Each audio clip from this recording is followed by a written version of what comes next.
A key Frontier League West clash on a beautiful weekend from Bosse Field in Evansville as the top hitting team in the Frontier League, the Gateway Grizzlies, come to the River City to take on one of the top pitching teams in the league in the Evansville Otters.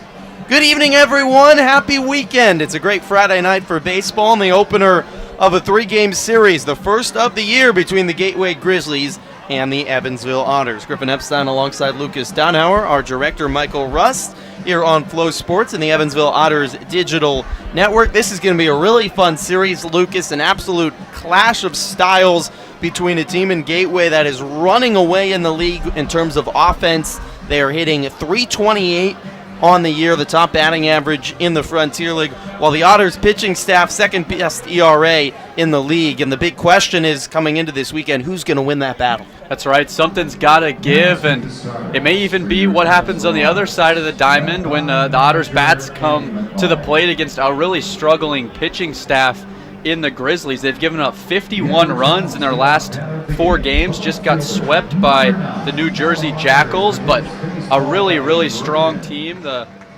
Gateway Grizzlies tied for first currently in the West Division. The Otters in third place with an 18-12 record, so it should be a really fun series here at Bosse Field. Now, you mentioned Gateway. They're tied for first, but they've been really struggling of late. They've lost 4 games in a row, and after not losing a series all year, they've now lost back-to-back series, both at home, to 2 really good offensive teams in Tri-City and New Jersey. Meanwhile, Evansville, they're 18-12 on the year. They've won 2 of their last 3 series, including a good series road victory over Windy City. Won the rubber match yesterday 9-5 after 2 walk-offs on a Wednesday doubleheader. The Otters walked off in sudden death and then got walked off in the nightcap of the doubleheader. So Evansville is in a good spot, just a game and a half back of both Gateway and Schaumburg. This is a huge series standings-wise, with Schaumburg also having a tough series this weekend against the defending champions in the Frontier League, Quebec, up in Chicago. So we're almost set for baseball on a Friday night. First game of 3 between these Frontier League West foes, Evansville and Gateway. We'll be right back with starting lineups and first pitch. You're listening to the Evansville Otters on the Evansville Otters digital network and watching on Flow Sports.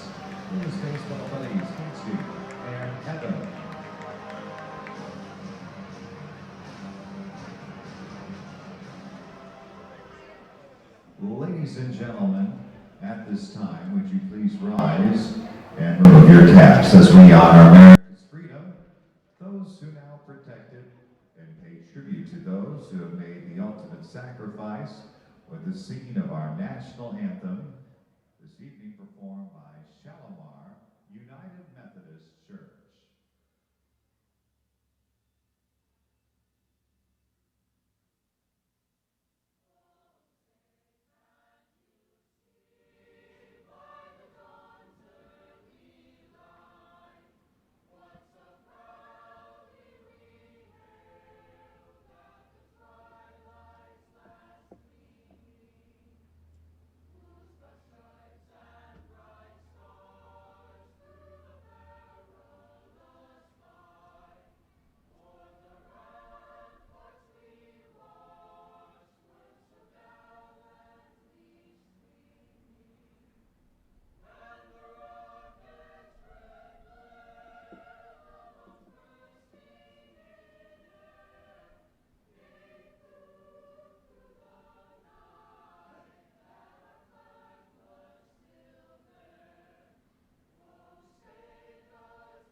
Ladies and gentlemen, our friends from Shalimar United Methodist Church. The national anthem on a Friday night between the Gateway Grizzlies and the Evansville Otters. Let's meet the starting lineup for the Gateway Grizzlies, the top offense in the Frontier League. Gabe Holt, the second baseman, leads things off for Gateway. Eric Rivera bats second and plays center field. Clint Freeman bats third and plays first base. Peter Zimmerman is the DH in the cleanup spot. Batting fifth, Andrew Penner, the left fielder. Batting sixth, Jared Richards, the right fielder. Seventh, DJ Stewart, the third baseman. Abdiel Diaz in the eighth spot and playing shortstop. And Alex Hernandez, the catcher, rounding out the lineup. For the Otters on the mound, John Vargas making his fifth start of the season, his sixth total. He briefly took a step out of the Otters starting rotation coming out of the bullpen last game against Schaumburg, but pitched 5 excellent innings. He's pitching really well on the mound right now, Lucas, a 3.18 ERA, and over his last 2 outings has allowed just 1 earned run in 12 combined innings. Yeah, faced a situation that he hasn't been in some time, coming out of the bullpen in his last appearance against Schaumburg, and he looked absolutely dominant. His breaking ball was just cutting so late, and I know just none of those hitters were picking it up out of his hands in the Schaumburg lineup, and he's looking to bring that back into the starting rotation here today against a really good hitting team. So Vargas in total, 3.18 ERA, 2-2 on the year, and 28 in a third innings pitched. 22 strikeouts, does have 13 walks, but 9 of those came in one struggling outing against New Jersey. Outside of that one outing against the Jackals, he has really pitched well in all other starts. Took a step out of the starting rotation last week, but pitched excellent in 5 innings of relief against Schaumburg, not giving up an earned run. And now he gets the tough task on the bump today, facing this dangerous Gateway lineup. Gabe Holt leads off, swings at the first pitch, grounds it right down the first base line. Glove by Dakota Phillips, who steps on the bag. 1 pitch, 1 out for John Vargas. Behind Vargas on the field today, Jake Green is the catcher. Dakota Phillips at first, Ethan Skinner at second, George Khalil at short, and Jomar Reyes at the hot corner at third. Outfield, Noah Myers in left, Kona Quiggle in center, and Brian Rosario in right field. Baez DHing today. No really surprises elsewhere for the Otters. Vargas comes home, and Eric Rivera takes high and inside. Righty batter Rivera, and the Grizzlies blue jerseys today, powder blue. The 1-0 misses outside, 2 balls and no strikes. Powder blue tops with the Grizzlies logo, 2 bears walking on a bat, and Grizzlies in green across the chest with darker blue numerals on the back. Rivera takes the strike on the outside corner. Gray pants with dark blue piping, the uniforms for the Grizzlies in their first trip here to Bosse Field. They'll be right back here in 2 weeks. The 2-1 is a breaking ball outside, 3-1. Otters in all-white uniforms today, looking awfully sharp. Otters written in blue across the chest with blue numerals on the back, the white hat with the blue brim, and the blue E on the front. The 3-1 is catching the outside corner for his strike. 3-2, Rivera took a step towards first, but he'll have to head back into the batter's box to face a payoff pitch. Vargas' first start here at home since May as Rivera flies one out of play. This is a tough way, Lucas, for Vargas to come back into the starting rotation and you face the best offense in the league. Yeah, welcome back. 4 of the top 10 guys in batting average in the league all in the lineup. Payoff pitch on the inside corner, strike 3 called. Rivera left, looking 2 up, 2 down for John Vargas. Yeah, I mean, you look at their whole roster, I mean, it's just not fair right now. Their lowest batting average of any of their active players is Rivera, who just struck out. He's hitting .257. That's a solid year. Yeah, there's just not a lot of drop-off up and down the entire lineup. You guys at the bottom of the lineup hitting 300, and you cannot take an at-bat off tonight if you're John Vargas. Clint Freeman, the lefty batter, takes outside for a ball. 2 outs and nobody on. We're just underway here on the top of the first. Vargas on the right side of the rubber, delivers home. Freeman swings and pops one up behind home plate. Jake Green looks up and watches it get out of play. It's just an absolutely lovely evening for baseball here in the Pocket City. 79 degrees. Sunny skies, the light haze overhead with continued smoke across North America. A light breeze is blowing in from left today. Freeman takes outside, 2-1. Temperatures will stay in the 70s through the duration of the game. We're saying it's 9-mile-per-hour winds, but it's looking even lighter right now coming out of left field. Vargas winds and delivers, swing and a miss by Freeman. That curveball can be really nasty from Vargas, 2-2. It certainly can. We talked about so much in his last outing, and we see it right there. It just falls off the table at the last second. Freeman takes a big hack at it and just really doesn't come close. The 2-2 outside in a full count. A little bit of a smaller crowd for a Friday here at Bosse Field. The Otters return after a 3-game road trip to Windy City. Payoff to Freeman. Swing and a miss. Blew a fastball by him. Vargas 2 strikeouts in a 1-2-3 inning against a hot offense. That's a way to start things off for Evansville. We'll be back in 30 seconds for the bottom of the first inning on the Otters Digital Network and Flow Sports.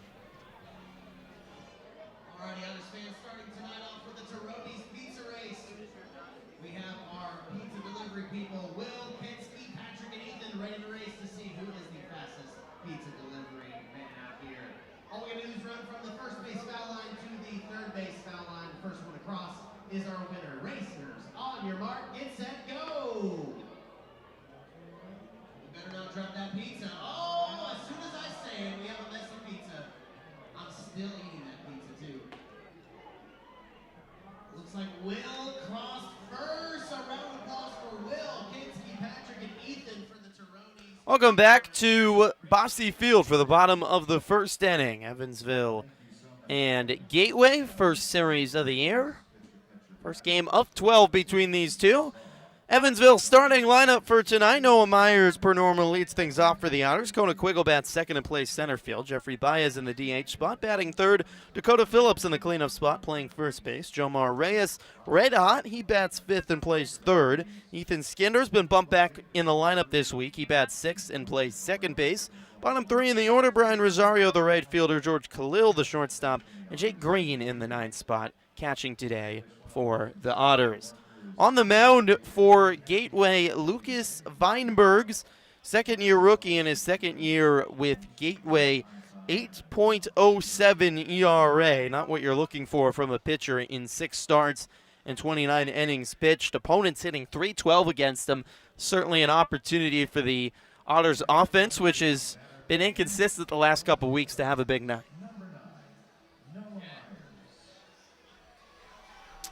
Yeah, it has, but a good look at the lineup tonight, up and down the lineup. You see in the 8-9 hole, George Khalil, who's coming off a series where he hit 5 for 11. Weinberg winds a first pitch home as a strike to Myers. And you round out the lineup with Jake Green, who a small sample size, but he's batting above 300, so it offers you, some depth up and down the lineup, a chance to work your way back into the top of the lineup when you get down there. Weinberg finds another strike right at the knees. 0-2.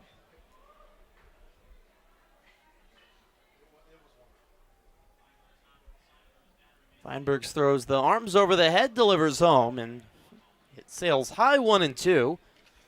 Weinberg's making his 7th start of the year. He's coming off a win, one of his better appearances, though he did give up 4 earned. The 1-2 is high, 2-2.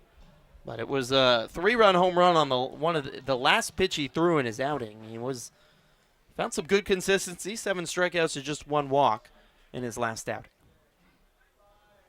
2-2 to Myers. Swing and a miss, and there's 1 away. So around Weinberg's on the diamond. Alex Hernandez catching. Clint Freeman at first. Gabe Holt at second. Abdiel Diaz at the shortstop. And DJ Stewart over at the hot corner at third. Andrew Penner in left. Eric Rivera in center. And Jarris Richards is in right. That's the 9 fielders on the diamond for Gateway. Deliver home, and Kona Quiggle takes a strike.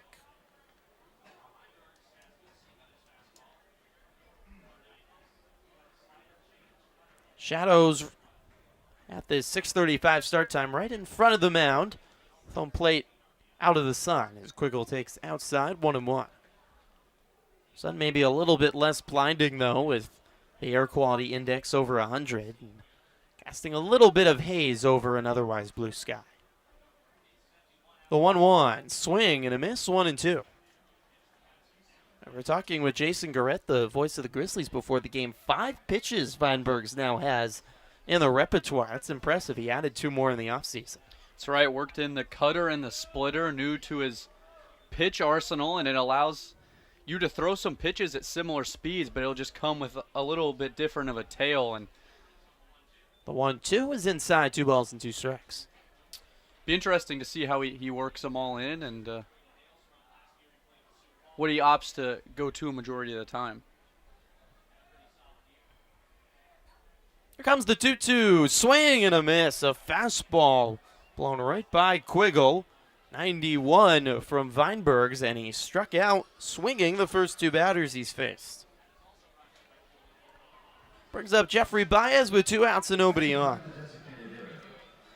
Otters offense had a good game yesterday against Windy City up on the south side of Chicago. In big part, they had a 7-run 6th inning. That was the biggest Otters inning of the year. Jeffrey Baez takes a first pitch strike. But Evansville's still been held to 2 runs or less in 6 of their last 10 games. That included the first 2 games of that doubleheader. And the first 2 games of the series, which were a doubleheader on Wednesday. The Otters scored 2 runs apiece. The 0-1 is low, 1 ball and 1 strike.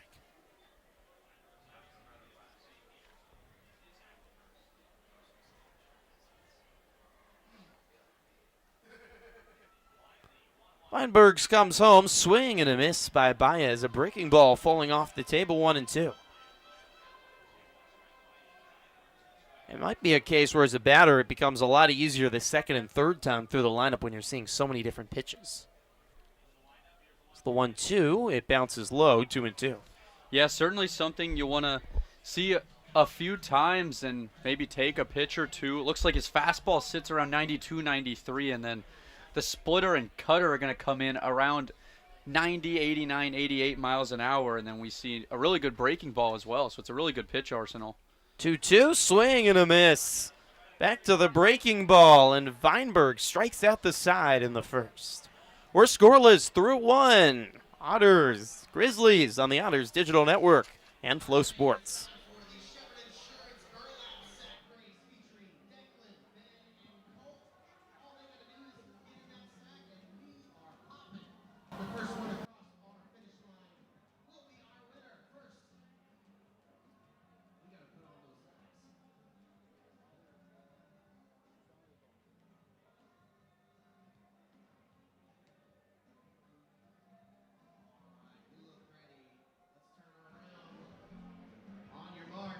Get set, go!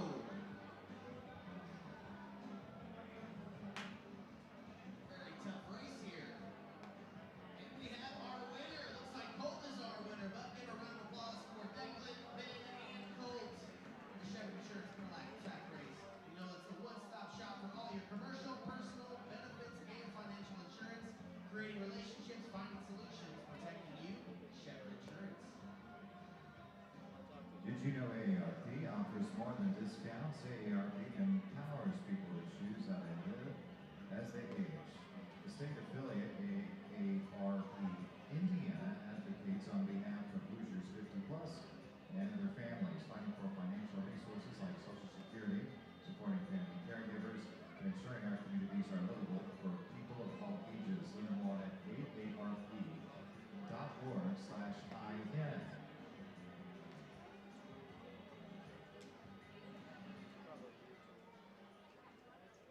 Leading off, batting for designated hitter 30, Peter Zimmerman.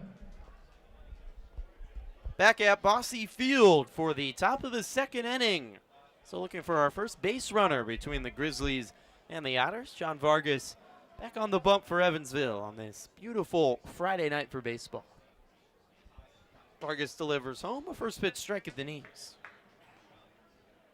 Peter Zimmerman, DH to the plate. This has, over the last 2 years, been the best hitter in the Frontier League.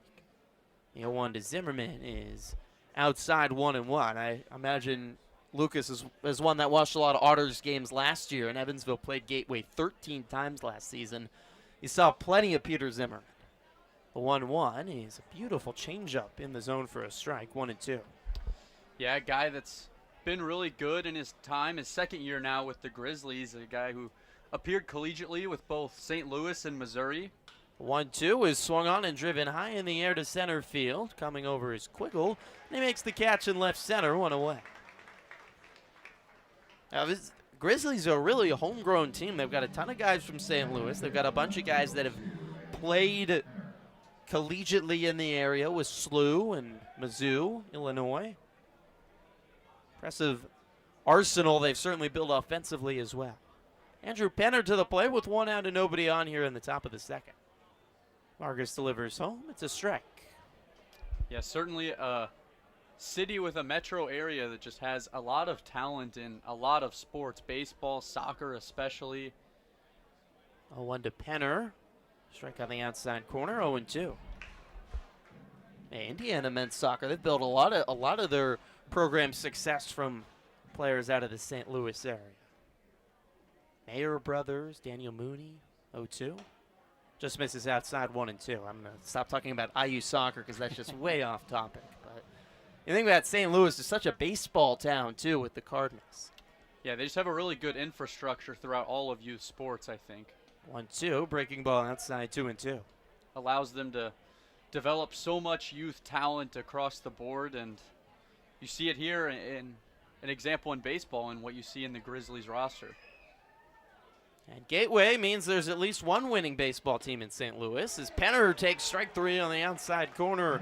2 down, Vargas painting the corners. He's got 3 strikeouts already, 5 up, 5 down.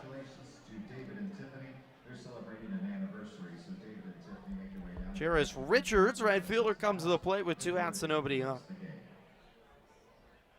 Right fielder 11, Jairus Richards. Lefty batter, just in this slew of batters that have great numbers. Richards hitting .312 on the year, shows bunt, and pulls it back 1-0. The one caveat to this terrific offense for the Grizzlies, they play in a very small ballpark. Their right field line is 295 down the right field line. Richards swings and hits one hard into left center. Racing over is Quiggle, reaching up the glove and making a running grab. Forward momentum took him all the way to the wall. What a read and a run by Kona Quiggle. So John Vargas, 6 up, 6 down to start his day on the bump. And we're scoreless as we go to the bottom of the second on the Otters Digital Network and Flow Sports.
Bottom of the second inning from Bosse Field. A River City, no score between the Otters and the Grizzlies. In fact, we still haven't had a base runner for an inning and a half. This matchup between the top offense in the Frontier League and one of the top pitching staffs in the league. So far, the Otters are winning that battle. Evansville's bats try to get going as Dakota Phillips leads things off in the bottom of the second. Phillips swings at the first pitch, lines it into center field for a base hit. Phillips' first pitch swinging as the first base runner of the game. Much needed hit for Phillips, who went 0 for 10 in the series up at Windy City, has his first hit of the week here to lead off the bottom of the second.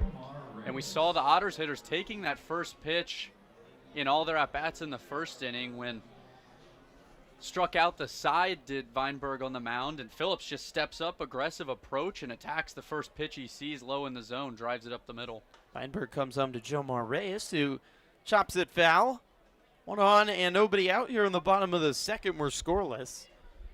What the last few days it's been for Jomar Reyes. He was 5 for 11 in the series up in Crestwood. 2 doubles, 3 runs, and he's on an 8-game hit streak now. The 0-1, Reyes fouls it away. Yeah, a guy who has affiliated ball experience in the Orioles organization. You know, that's his goal. That's where he's looking to get back into, and he's really been such a consistent factor for the Otters this year in the middle of the lineup. 0-2 to Reyes is high 1-2. Just plays with a lot of joy at the plate and a lot of joy in general around the ballpark. Feels like every time I'm down at batting practice, he's goofing around with Jeffrey Baez, having some fun, hitting balls down the line and seeing if they're home runs. As Reyes has something in his eye. Steps off, and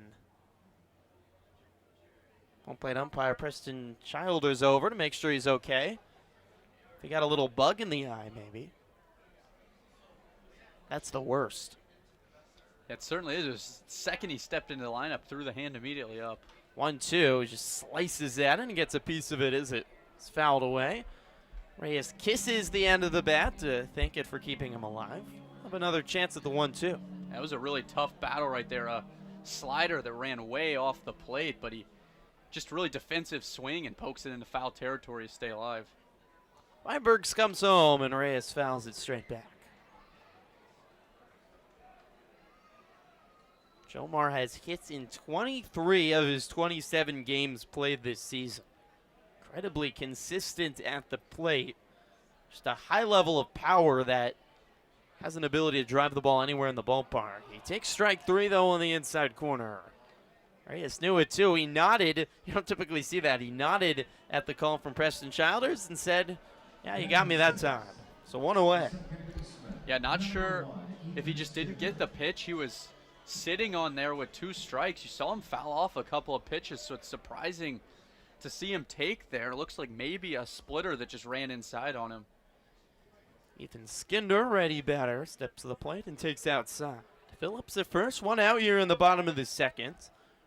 We're still just underway and scoreless between the Otters and the Grizzlies. So glad you can join us on this lovely Friday night from Southern Indiana. The 1-0 is on the inside corner, 1-1 to Skinder.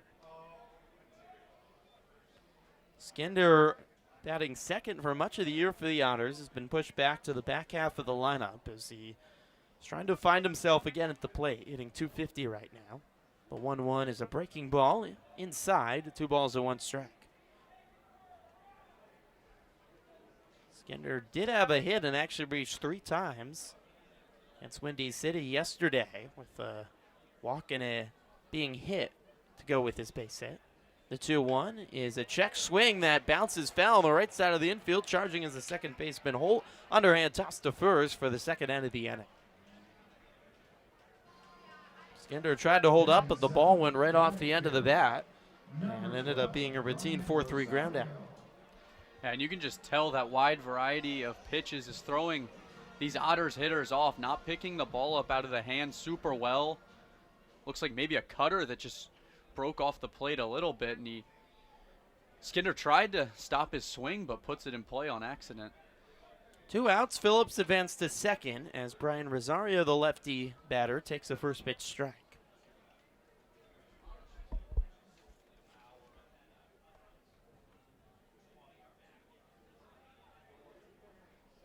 Rosie hitting .213 on the year. Here comes the 0-1. It's inside, 1 ball and 1 strike.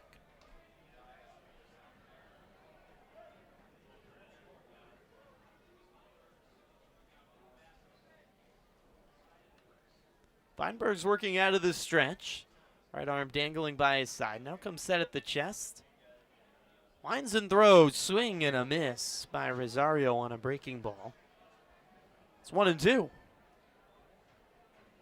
Bottom of the second. 2 outs. Runner at second. No score between Gateway and Evansville.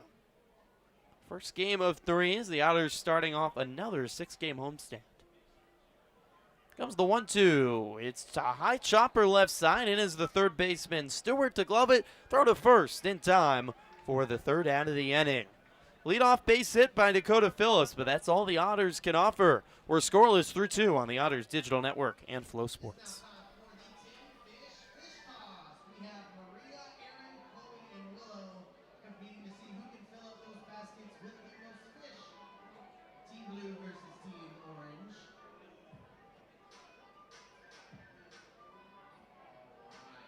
On your mark, get set, go! Looking good so far for both teams. I think we have 2 winners today. All right. Give it up for Maria, Aaron, Chloe, and Willow with the Tin Fish toss. Great job, guys. That's amusing. Thank you so much, Clay. I'd like to say hello to the Bakers, including Pam Baker. Great to have you here at the ballpark, and the Gordons as well. From Aldersgate County Methodist. Great to have all the Gordons here. Thanks for taking in a game at Bossy Field. Also saying hello in Section 3 to our friends from the Gateway Grizzlies. The front office staff from Gateway made the trip a couple hours east on 64. And Shalimar United Methodist Church, those who sing our national anthem, are in Section 18. Big welcome to them. Hinder Litter is in right field, and our friends from the EBSC Foundation is in the for an extra patio deck. Also saying hello to the Resurrection Kiddos and their parents. Great to have all of you with us here at Bossy Field.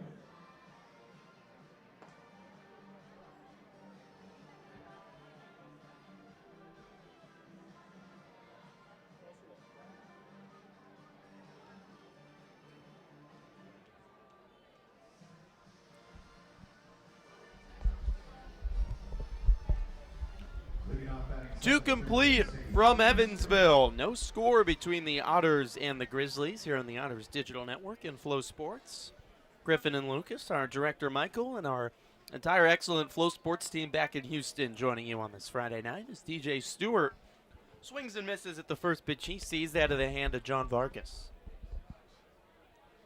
Vargas has retired the first 6 Grizzly batters. The 0-1, swing and a miss by Stewart, 0-2. Multiple times this season where John Vargas has looked just dominant. The 0-2 is a breaking ball outside, 1-2. Thought it included his last outing against Schaumburg when he came in a weird situation. Parker Brahms made his first start of the year and ran into some trouble. The 1-2 to Stewart is outside, 2-2. And at a game that was probably over, the Otters trailed big. Vargas came in and just gave them 5 innings of basically shutout baseball. 1 unearned run came across. The 2-2 is swung on and fouled away. And Evansville would go on to win the next game, in part because of bullpen that was then well rested. So Vargas was a big reason they were able to win the next game, even if obviously that doesn't show up in the stat book.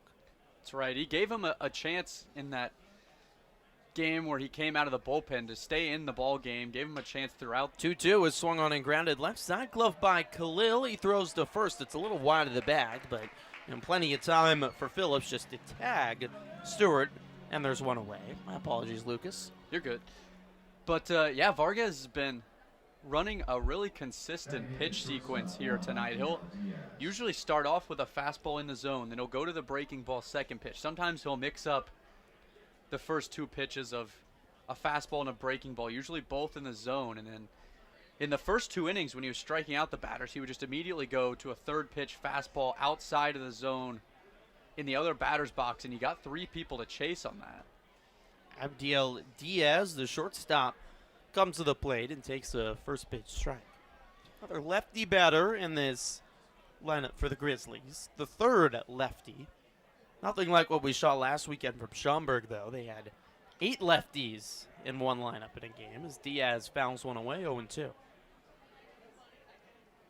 Sure, the lefties are very comfortable in that short porch right field ballpark over at Gateway. Certainly a place you'd love to play if you have a little bit of power as a left-handed hitter. 0-2 is outside 1-2. Yeah, they call them Grizzly home runs, that they're cheap home runs to right. You kind of do the same thing now at Hinchliffe Stadium in New Jersey, except to left field is where the short porch is. Right has a high wall. The 1-2, Diaz swings, a blooper into left, coming in Myers, he dives and makes a basket catch. A sliding basket catch by Noah Myers in left field for the second out of the third. Really impressive play by Myers there. A ball hit off the bat of a lefty, a little bit off the handle, so it had a lot of tail down the line, and just really good read on the ball. He got a great jump. Probably wouldn't have been able to make that play otherwise. 2 away, nobody on for the number 9 batter, Alex Hernandez, who takes the first pitch strike at the knees.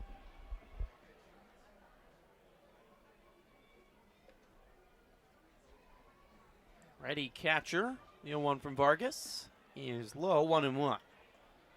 Vargas at just 35 pitches here in the third inning. He's retired the first 8 Gateway batters. Lines and delivers. The 1-1 is a beautiful breaking ball on the inner third. 1 ball and 2 strikes. I think maybe in either 8 or 9 of these at-bats, he's gone to a first pitch strike. So here comes the 1-2. He pulled it, a fastball in the left-handed batter's box, 2-2. So that consistency in his pitch sequence, it would be really interesting to see if the Grizzlies go up with a much more aggressive approach their second time around the order, just knowing that he throws so many first pitch strikes. Excellent command so far. The 2-2, swing and a miss. Breaking ball fools Hernandez. How about this from John Vargas? The best offensive team by far in the Frontier League comes into Bosse Field, and John Vargas sends the lineup down in order his first time through. We're scoreless as we go to the bottom of the third on the Otters Digital Network and Flow Sports. Tomorrow night for our Salute to the Negro Leagues, presented by the Evansville African American Museum. You can join us in the concourse pregame for vendor tables and concessions. And Sunday is Father's Day and Dog Days is summer. Come enjoy a $2 hot dog and bring your four-legged friends. And after Sunday, the next home game will be Tuesday the 20th. So next Tuesday, 6 games in 7 days here at the ballpark. Sussex County, the Miners coming to town.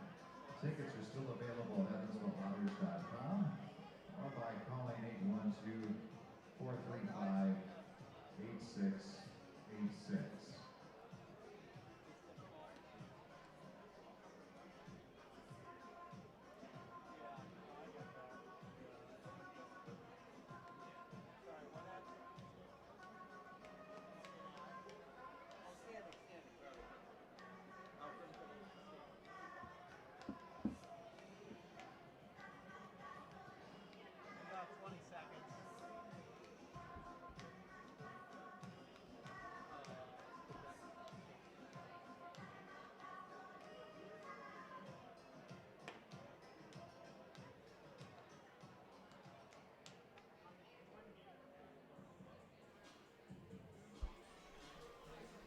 Welcome back to Bosse Field. Bottom of the third, no score.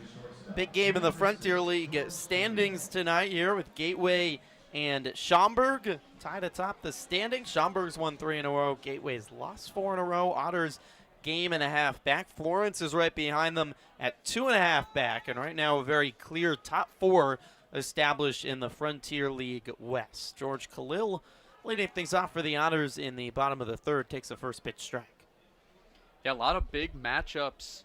You see the Sussex County Miners atop the East Division. They'll be next here at Bosse Field. The 0-1 is inside 1-1. It's quite a homestand. You face Gateway, which has all season been the top team in the Frontier League West. Skidding now, but still tied for first. And then Sussex County, who's been the top team in the Frontier League East all year. The 1-1 is outside 2-1. Certainly just a find out what you're made of 6 games for Andy McCulley and company. Is 2 biggest opponents you could ask for coming to Bosse Field. Some really entertaining baseball for the people of Evansville to watch. 2-1 to Khalil is swung on and driven up the middle and down for a base hit. 2 hopping in front of the center fielder Rivera. George Khalil, his hottest week at the plate. He had 5 hits. He went 5 for 10 against Windy City over the week. And he has his 6th hit of the week. That's after he went 2 for 21 last week. He's red hot at the plate. Certainly staying hot as he returns home. And we talked about how this could be dangerous here. Jake Green, a 300 hitter in the 9-hole after a red hot Khalil. And then you're right back at the top of the lineup. Green takes a first pitch strike at the knees. Yeah, Andy McCulley is mixed up the lineup. He's bumped Khalil up a spot to 8, and I don't know if that just clicks something mentally for George or what, but it has worked well. Here comes the 0-1. Green swings and grounds one right to the shortstop, Diaz. He throws the second to 1 to first. Not in time. Jake Green, good effort down the line, running it out. And there's 1 away. Khalil and Green will trade spots over at first. The Edward Jones, leadoff batter of the game, in left field, number 9. Back to the top of the order, and Noah Myers with now 1 away here in the 3rd. Green at first. No score here in the bottom of the 3rd. Feinbergs comes home, and Myers fouls one straight back, 0-1. Well, it's interesting with the 2 top of the standings matchups, too. You face Gateway this weekend, top offense in the league. Then Sussex County comes in as the top pitching staff in the league. The 0-1 is high and away 1-1. I mean, we might just not see any runs scored when Sussex County and Evansville pitch. 2 best pitching staffs in the league by a mile. It'll be interesting to see how Otters approach it, just polar opposites coming to town. 1-1, popped up and out of play, 1-2. It'll also be interesting to see how the Otters, attack in the lineup the second time around. We saw first time through a really dominant outing so far by Weinbergs, but there was so many defensive swings late in the count by Otters hitters. Just see if they go up there with more of an attack the ball approach the second time around. 1-2 is a breaking ball just high. 2 balls and 2 strikes. Took the Otters a while yesterday. They struggled early against the lefty Adrian Reese.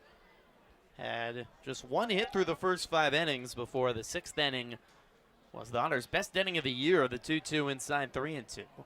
Evansville plated 7 runs in the inning on 6 hits and a pair of errors. Jeffrey Baez had the rare accomplishment of 2 hits in 1 inning. Payoff to Myers is chopped foul. Outside of that inning, though, for the Otters in Crestmont, they didn't do a lot. Take out that big 7-run inning, they scored just 2 runs in all 3 games. Did enough, though, with great pitching to win the series. Another payoff coming to Myers. A kick and a throw, runner goes, and Myers fouls it away. And it could be interesting, a series where even if it's not the game where you struggle, but you have a day where you have a doubleheader and guys are getting 8, 9, maybe even 10 at-bats in one day, and just kind of a weird feeling sometimes. Not something you're used to, but it can kind of throw you off the day after at times as well. Payoff to Myers again, and again he fouls it away. He's fouled 3 straight payoff pitches. Quite a battle between Weinbergs and Noah Myers. Myers has been excellent at home this year. He's hitting .348 at home compared to below .200 on the road. Another payoff. Swung on a broken back grounder up the middle. Gloved by the shortstop. Steps on second. Throws to first. In time for the double play, or is he out at second? I believe he was called safe, so Jake Green actually broke to steal on that play, which honestly ended up taking a hit away from Noah Myers. He put the ball right back up the middle, but Grizzly shortstop Abdiel Diaz was breaking towards second base to cover for the stolen base, and the ball actually just fell right into his lap. I almost had a tailor-made double play, but Myers, who broke so early, beat just the step on the bag tag there at second. That's a awkward, strange play. So Green in scoring position for Kona Quiggle, who takes a strike. If Green hadn't gone, as he said, maybe that ball just gets up the middle and it becomes a base hit. But because he went, he at least got the second safely, just beating the step on the bag by Diaz. The 0-1, swing and a miss, 0-2.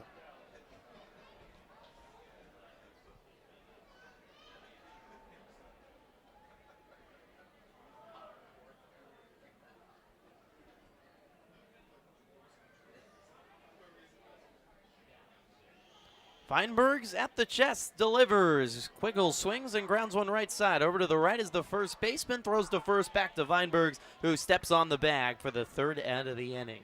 Clint Freeman ranging over to his right, and Feinberg's doing some work in covering the bag. We have no score through 3 innings on the Otters Digital Network and Flow Sports.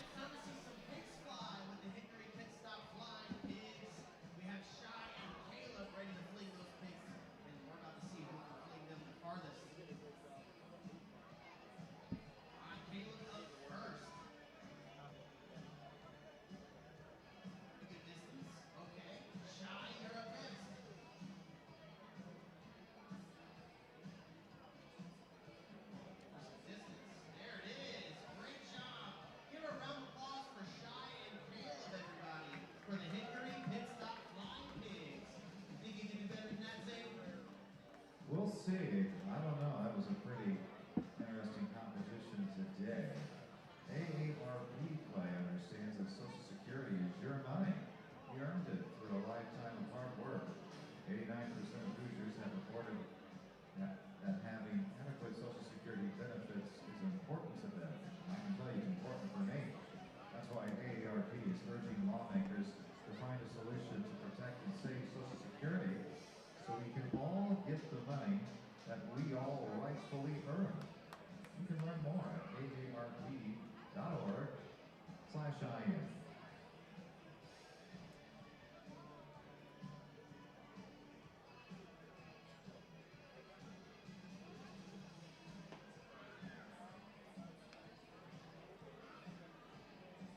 Top of the order to you with our Hoosier Lottery strikeout batter of the game.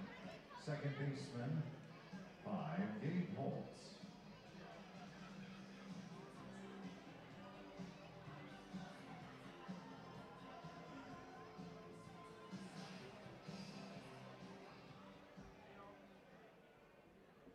Frontier League Baseball on Flow Sports is brought to you by Budweiser. 3 complete from Bosse Field, no score as John Vargas returns to the bump to face the top of the order and Gabe Holt, who swings and misses at the first pitch he sees. 9 up, 9 down for John Vargas. The 0-1, breaking ball outside, 1-1. This is the third of 4 games to start the week for the Otters that neither team has scored through the first 3 innings. 1-1 to Holt.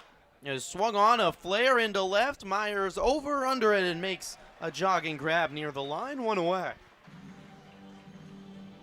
Another ball out there where Myers has a really good jump on it and reading the ball well off the bats of these lefties where it's just kind of flaring away from him, but makes another play look a lot easier than it really was. That's, I think, something that's underrated aspect of helping play at home, picking up balls in the outfield. As Eric Rivera, the batter, takes inside 1-0. The magic of baseball is ballparks can be different dimensions, and then the sun and the angles can be so different. But, I mean, at this point, all the Otters outfielders have played 20-plus games out in the outfield. The 1-0 to Rivera is outside 2-0. They know all the lights and angles more than they likely know from the back of their hand. 2-0 to Rivera is right down the middle, 2-1. Yeah, it's a really good point. We've seen a couple series where some teams have come into Bosse Field, and especially when the lights have come on, that they're just not picking up the ball off the bat in the outfield. And that loss of a step or two has been the difference between some hits. 2-1 to Rivera is a grounder left side. Khalil ranging over. Long throw to first, stretched by Phillips. Reels it in and beats Rivera by a strike. Talking about making a difficult play look easy. George Khalil makes a throw across his body and still on the run and just puts it on an absolute dot to Dakota Phillips over there at first. And you put it so well, Lucas. He made an incredibly challenging play look rather ordinary. The Bosse Field crowd had a big applause. They knew that was anything but special from George Khalil. So 2 outs and nobody on for Clint Freeman. Freeman takes the first pitch low, 1-0. But we talk about the concept of picking up balls in the outfield on the road. And it translates in the MLB as well. I know Tropicana Field, a ball where opposing teams have a really tough time. Kauffman Stadium sometimes as well. 1-0 inside, 2 balls and no strikes. What's challenging about Kauffman Stadium? I don't know if it's just the backdrop of the way the stands are set up and the lights along with it, but some teams struggle on the road there as well, too. Interesting. 2-0, big swing and a miss by Freeman, swinging through a fastball up in the zone. Tropicana Field, obviously pretty obvious. You've got a white roof above you and just a ceiling where the ball kind of blends in. 2-1 is on the outside corner for a strike, 2-2. And you've got the crazy ladders up, too. If it hits one, it could be a ball in play. It could be a home run.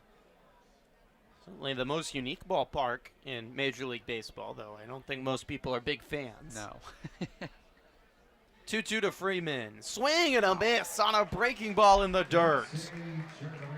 12 up, 12 down for John Vargas. He's the definition of dominance right now. Go to the bottom of the 4th. We're scoreless on the Otters Digital Network and Flow Sports. It's time to show us your best smiles for the Paramount Dental Smile Cam. Over 300,000 members trust Paramount Dental because it's based right here in the Hoosier state of Indiana. Paramount Dental has been ensuring smiles for more than 37 years. Keep smiling with Paramount Dental. Our great Otters Digital Network crew that simulcast on Flow Sports. Smile if you're on that camera, and be sure to check out Frontier League and the Evansville Otters action on Flow Sports, the official streaming partner of the Frontier League. Never miss a game and follow along all the way to the championship. Just visit EvansvilleOtters.com for links to watch and subscribe for all Frontier League and Flow Sports content. We're having a great time here at Bosse Field. Everyone's smiling because they know there's post-game fireworks after the game this evening. Post-game fireworks tomorrow night as well, so come back-to-back nights and enjoy a fantastic fireworks show at the conclusion of the Otters contest. Great to see all those smiles.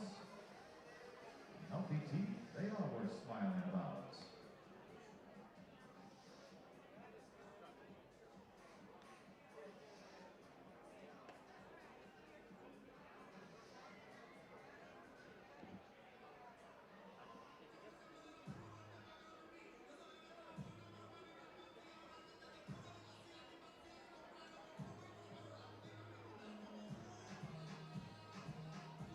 Designated hitter, number 33, Jeffrey Bias. Bottom of the 4th from Bosse. Scoreless between the Otters and the Grizzlies. John Vargas has retired the first 12 batters of the game for Evansville. Otters have a pair of hits but no runs as Jeffrey Baez leads off and takes the first pitch strike. Now, you mentioned this, Lucas, during the break. Sometimes no runs being scored, not a lot of runners on base can be rather dull as Weinbergs fires home. Baez takes outside 1-1, but I agree with what you told me. This is incredibly entertaining theater right now because both pitchers have all of their stuff working, and it's just a lot of fun to watch. Yes, certainly. As to a casual fan, a pitcher's duel can oftentimes be, very boring on the surface. Baez swings and misses at a breaking ball, 1-2. But it's just been so entertaining to see two guys just really the pinnacle of their craft this evening, mixing up their pitch sequence, and they've both had their best stuff no matter what pitch it was in their arsenal. It's been really entertaining. 1-2 is swung on and grounded up the middle, working to the right. The second baseman Holt gloves it, throws to first in time to beat Baez 1 away. And in the field, especially for Evansville, there's been some really nice plays made. That's right. George Khalil, Kona Quiggle, and Noah Myers all making some really good plays to take possible hits away from the Grizzlies. And you got to credit the Grizzly defense as well. I mean, they've made some really good plays. That was a good play there at second base by Gabe Holtz, and we saw one by Clint Freeman at first base last inning as well. Dakota Phillips, lefty stands in, takes the first pitch inside from Weinbergs. Well, Weinbergs, whose ERA is over 8 and has some rough outings, pitched well last outing against Tri-City, a really good offensive team, and he's in a rhythm right now. The 1-0 is swung on and hit hard down the first base line, but right to Freeman at first. Backhanded off a hop, steps on the bag, 2 away.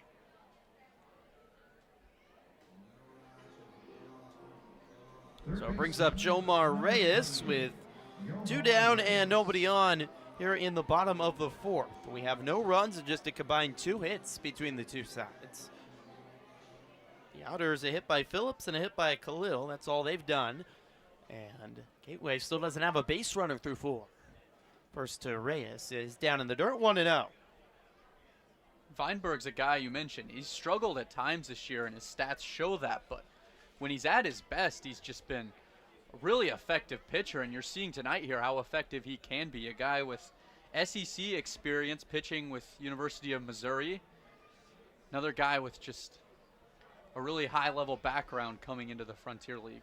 And San Jacinto Community College down in Texas, one of the top JUCOs for baseball in the country. The 1-0 is swung on and ripped up the middle, through for a base hit. Jomar Reyes cannot stop getting hits. He's on a 9-game hit streak now. Consistency and just having a really simple but effective swing by Jomar Reyes has been so impressive this year. Just a nice short swing to take a ball in the outer half of the plate and just poke it right back up the middle. And he's done that time and time again, especially here at Bosse Field. Very impressive, especially if you're scouts watching this guy. Team leading 35th hit of the game. Ethan Skinder is swinging away and grounds one just to the left of the bag down the third base line. A foul ball. Reyes spent 5 years in the Baltimore Orioles organization. We've talked about his journey. Was the highest ever, biggest contract ever handed out by the Orioles to an amateur from the Dominican Republic. Highly touted, but just never worked out in his 5 years with the Orioles, and this is his first year of indie ball. The 0-1 by Reyes is a broken bat flare into right field and rolling down the line. Picked up by the right fielder, Richards. Reyes is going to race down to third, safely ahead of the throw. Skinder took a big turn around first and has to scamper back to the bag as they throw back to first. But it's a broken bat base hit for Ethan Skinder, and the Otters have runners on the corners with 2 outs. Just another example of a guy going and getting a pitch on the outer half of the plate. This one actually decent ways out of the zone on the outer half of the plate, and you heard Skinder broke his bat. But just a good piece of hitting to be able to let the ball run deep on the plate and take it the other way, and the Otters threatening here with 2 outs in the bottom of the 4th. Ethan Skinder, it feels like last couple of weeks, is taking a major chunk out of the Amazon with how many bats he's breaking. But, hey, he gets on base here. Brian Rosario to the plate, and he takes the first pitch strike. Reyes at third, Skinder at first. Rosario trying to give the Otters the lead here in the bottom of the 4th. The 0-1 from Weinbergs is sailing outside, 1-1. An at-bat here that has potential to have such a big impact on a game that's been a big pitcher's duel so far, and with 2 outs, really the only legitimate opportunity we've seen out of either teams to score so far. Brian Rosario, chance to step up here. 1-1 is swung on, a grounder up the middle. Diving is the second baseman, hold, and it's into center field, a base hit. The Otters lead 1-0 in the bottom of the 4th. Brian Rosario, an RBI knock. 1-0 Evansville. Really good string of hits by the Otters. 3 guys in a row that they know they've got a pitcher on the mound that's just been dealing so well. Really effective stuff, and they just simplify their swings from their first time around where they had really defensive swings in the middle of the order there. And you heard the Otters crowd. They realize how big of a run that is in a pitcher's duel so far. Every run matters especially in a ball game that, as you said, Lucas, doesn't feel like it's going to have a lot of runs. Taking off as Rosario, ball's in the dirt, bounces away from Hernandez, and Rosario's easily down to second base. It's stolen base number 25 for Brian Rosario, who's doing a little dance with his hands in the air down at second. And the league leader in stolen bases. You've got runners on first and third, and Brian Rosario on first base. I think it's pretty safe to say it's just automatic that he's going to take that bag. Well, the pitching coach, Nick Kennedy, is walking on out to have a word with Weinbergs. He was rolling along here in the first, got the first 2 outs of the inning, but Jomar Reyes, a base hit. Skinner, a bloop, broken bat hit down the line, and Rosario with the RBI hit up the middle. And all of a sudden, there's trouble now and a chance for a big inning with the red-hot George Khalil coming to the plate. Meeting done with Weinbergs and the pitching coach, Nick Kennedy. Gateway has lost 4 in a row in their last 2 series, in big part to some really struggling pitching. They've allowed 7 runs or more in 5 of their last 6 games, but a great start by Weinbergs today for Gateway. Could really use it out here. Khalil at the plate already has a base hit off of him. First pitch to the righty, swung on and lofted to center field right at Rivera. 1 step back and makes the catch for the 3rd out of the inning. The Otters, though, strike first in the bottom of the 4th. An RBI base hit by Brian Rosario. Scores Jomar Reyes, and it's 1-0 Evansville through 4 on the Otters Digital Network and Flow Sports.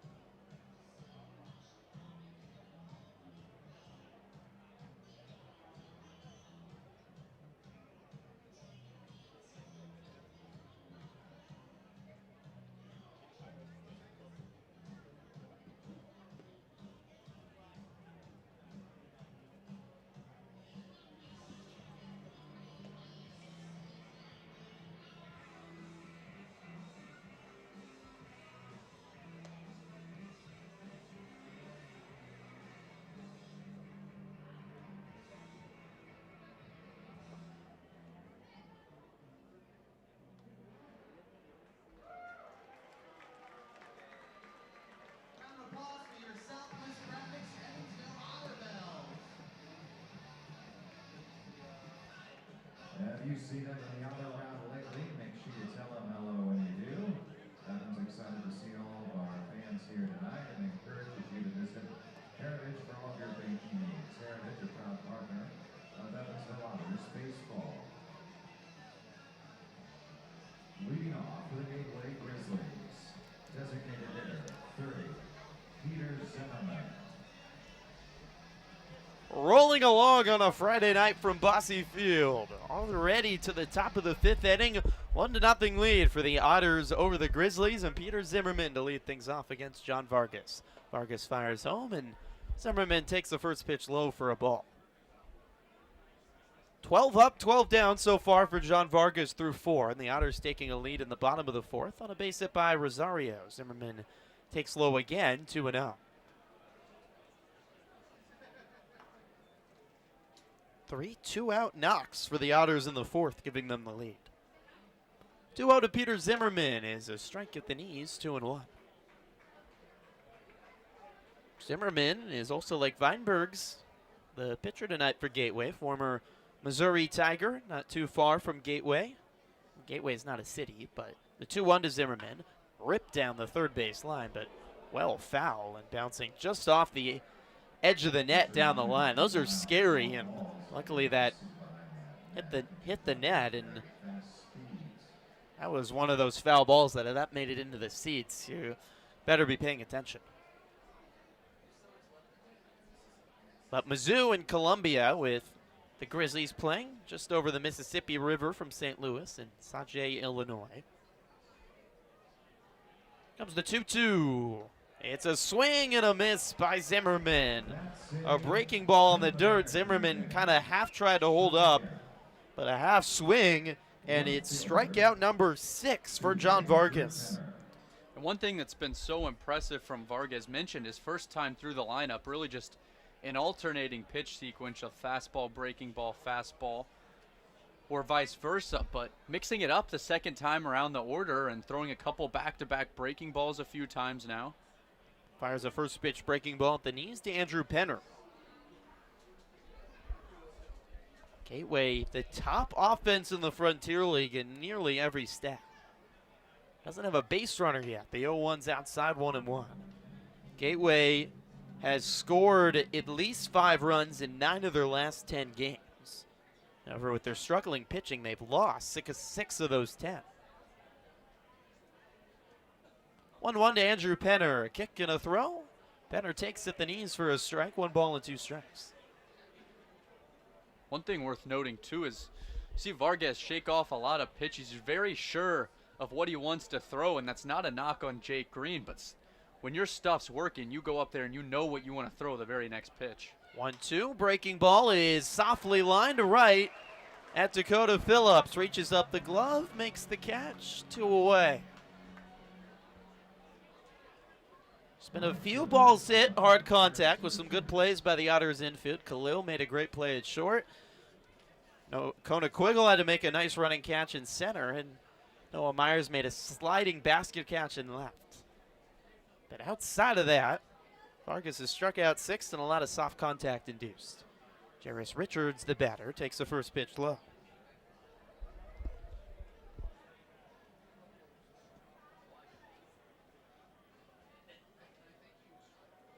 Vargas, 3 of his 4 starts on the season, quality outings, going at least 6 and allowing 3 runs or less. The 1-0 is on the outside corner, 1-1.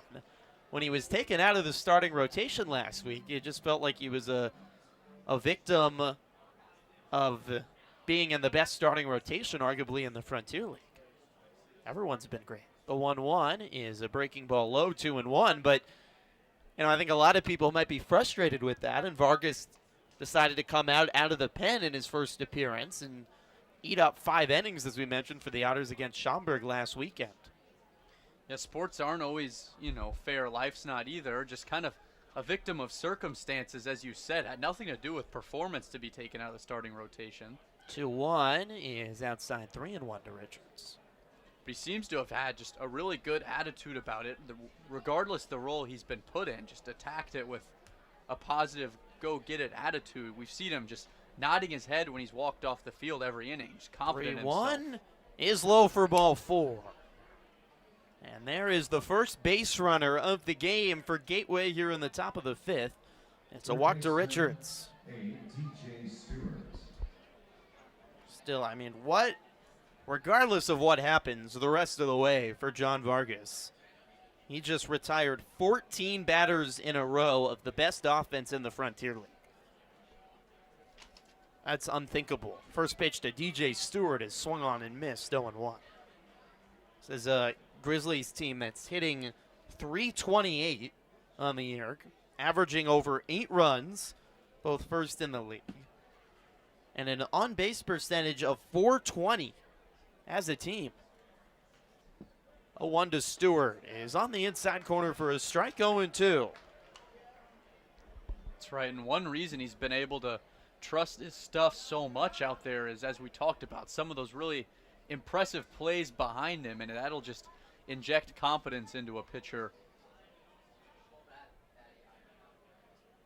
0-2 count. Vargas on the right side of the rubber. High set. Long look in. Pitch clock running down. Now he winds and throws. Swing and a miss. Stewart chasing out of the zone. John Vargas is such in a rhythm that he was asking for the ball back and standing on the mound. He didn't realize it was the 3rd out of the inning. This man is on another level right now. 5 shutout innings for John Vargas. He has not allowed a hit through 5. We go to the bottom of the 5th. 1-0 Evansville on the Otters Digital Network. We've got more runs to score in this game. We're not done yet. Otters fans, make some noise! We got louder than that. Come on, let's hear it.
Leading off, the catcher, number 10, Jake Green.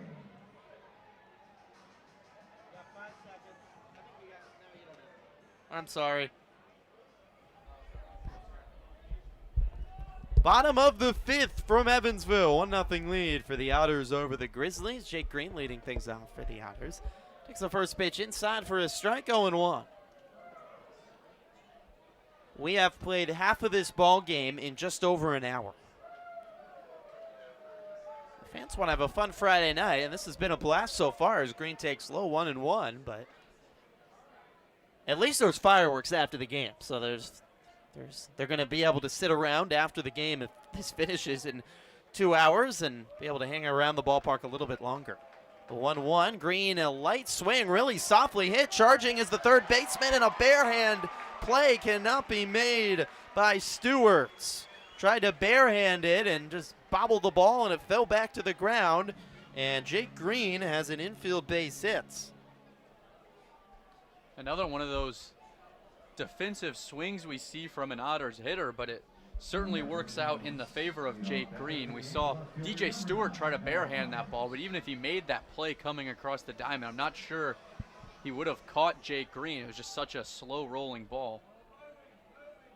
So back to the top of the order, Noah Myers shows bunt and lays a good one down the first base line. Racing over is the pitcher to bobble it. Feinberg's no play.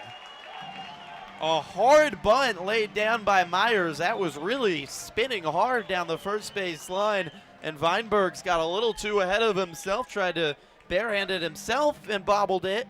And just like that, the Otters have 2 runners on with nobody out here in the bottom of the 5th and a chance for a big inning. That's such a good strategic bunt there by Noah Myers. You saw third baseman DJ Stewart was charging in, ready to possibly try to make a play for the lead runner, and then on first base you had Clint Freeman, a lefty, holding the runner on, and just a hard bunt basically right at first base range by Noah Myers forces the pitcher to go over and get it because you have the first baseman holding a runner on, and just not a lot of chance to make a really tough play there. And Kennedy out on the mound. Have another word with Weinbergs and the rest of the Gateway infield. Weinbergs had runners at second and third and 2 outs in the bottom of the 4th after the Otters' first run had come across, and was able to get Khalil out to avoid a crooked number, but he's in trouble here with 2 on and nobody out, and the dangerous Kona Quiggle to the plate. Quiggle's 0 for 2 today, but coming off a 2-hit day yesterday for Quiggle against Windy City, swings and misses at the first pitch, 0-1. Feinberg's a little unfortunate too. I mean, 2 of those hits last inning were pitches out of the zone off the plate, and then you've got 2 runners on here in the 5th, and neither of the balls left the infield. Better be lucky than good sometimes. The 0-1 is inside, bounces away from the catcher Hernandez, and all the way back to the backstop. Both runners will advance. Hernandez couldn't find his body in front of the ball. The Otters have 2 in scoring position now with nobody out. Green at third and Myers at second. Quiggle at the bat, hitting .289 on the year. Quiggle has done such a good job all year of just avoiding getting into a slump. He's reached base in 24 of 27 games, swings and pops one up into shallow left. This is not going to be deep enough to tag as the catch is made by Penner, and there's 1 away. Nowhere near hit deep enough by Quiggle, especially with Penner coming in, able to bring his momentum in the throw in one motion. And Green has to stay put at third. So 1 away. Green at third, Myers at second, and Jeffrey Baez, who's 0 for 2 today, to the plate. Baez with 9 home runs on the season. That's tied for 4th on the Otters. The Gateway infield is in. All 4 infielders with their toes on the grass. First pitch to the righty is swing and a miss, 0-1. Baez hit another triple yesterday. It led off that big 7-run inning for the Otters. He has 4 triples on the year. He leads the Frontier League in triples. Yeah, a lot of power off his bat, and that's why he has a .673 slugging percentage, which is just an unreal stat right now. The 0-1 swing and a miss by Baez, 0-2. You know, we know Jeffrey loves to run. He has a lot of stolen bases, but for a guy of his build at 260 pounds to lead the league in triples a month plus into the season is, I find, incredible. Part of it the power, part the heart and the hustle. The 0-2 is high 1-2. Yeah, it's certainly some deceiving speed. You see it on both the offensive side and defensive side of the diamond, as well as we see him track some balls over into this really deep foul territory at Bosse Field as well in right field. 1-2 count. Feinberg's at the chest. Swinson delivers. Fastball outside. 2-2. 2 on, 1 out here in the bottom of the 5th. The Otters leading 1-0. Gateway does not have a hit either today. Otters looking for some more insurance.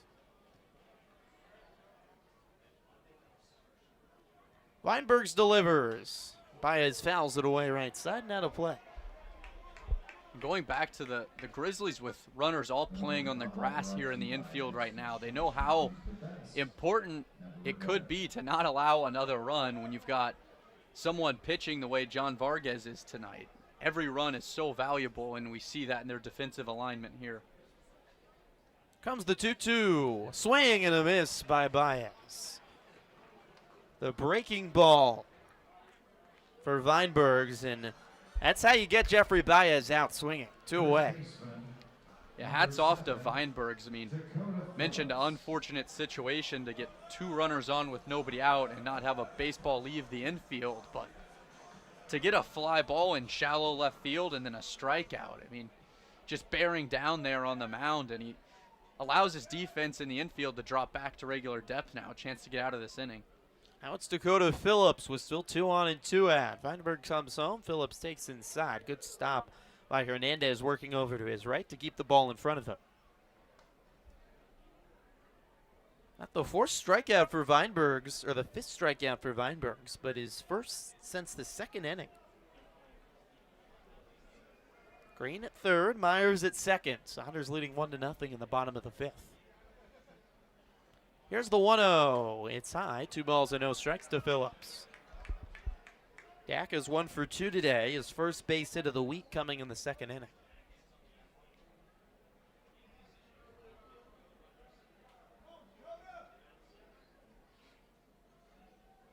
Feinberg steps off. 2-0. Uses one of his 2 disengagements to reset himself. He's at 96 pitches. But the Gateway bullpen, which has struggled mightily over this 4-game losing streak, is quiet for now. Just a couple guys standing up and warming up the arm. The 2-0 is chopped foul off the edge of the foot of Phillips. 2-1.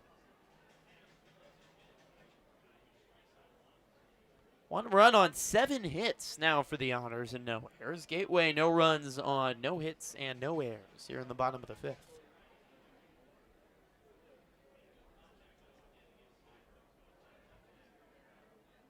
2-1 to Phillips. Swung on and ripped into right field. Back is Richards. This ball is gone.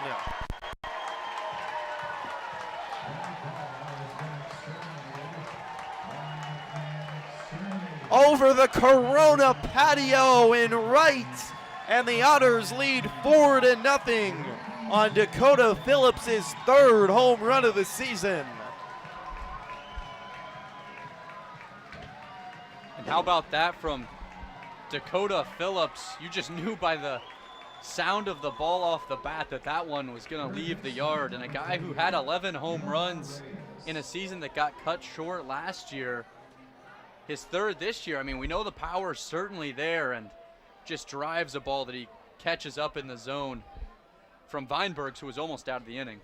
393 feet off the bag, and Jomar Reyes fouls the first pitch he sees away. Well, for Weinbergs, it feels awfully familiar. He nearly finished a great outing against Tri-City at Gateway and gave up a 3-run home run right at the end of his outing. Same result here. Reyes swings and grounds one softly to second. Charging in his Holt throws to first in time to beat Reyes. Out before Dakota Phillips, a 3-run home run had been a slow start to the week for the 4-year Otter, But he's changed that today. A base hit in the second. A 3-run blast, 393 feet over the right field wall. And the Otters lead 4-0 through 5 on the Otters Digital Network and Flow Sports. And then once they do that, we're all busy. They have to build our Jersey Mike sub. And then hand that sandwich off to one of our Otter Bells. The first one to do that will be our winner. Alrighty, contestants, on your mark, get set, spin. Round and round they go.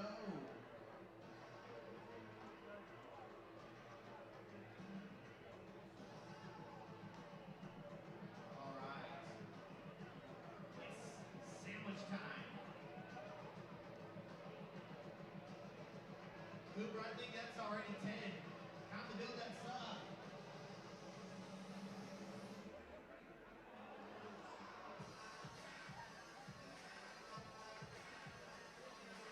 Well, let this play along.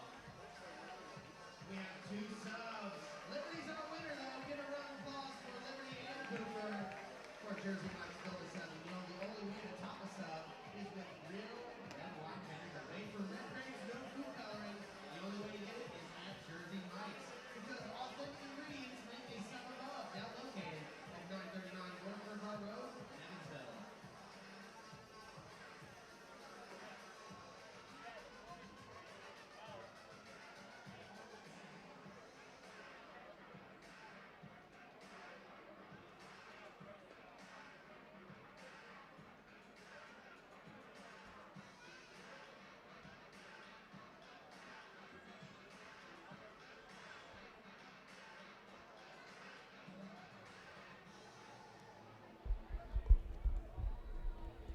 Five complete from Bossy Field. A Dakota Phillips 3-run home run in the 5th has given the Otters a 4-0 lead as Evansville looking to take down first place Gateway and take the Grizzlies potentially right out of first place by the end of the night. Otters just a game and a half back of Gateway.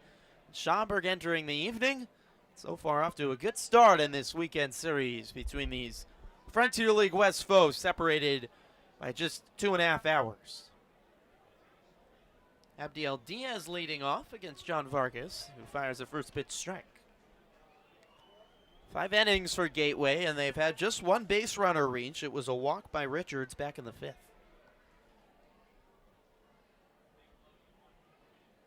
A 1 to Diaz. He is low, 1 ball and 1 strike.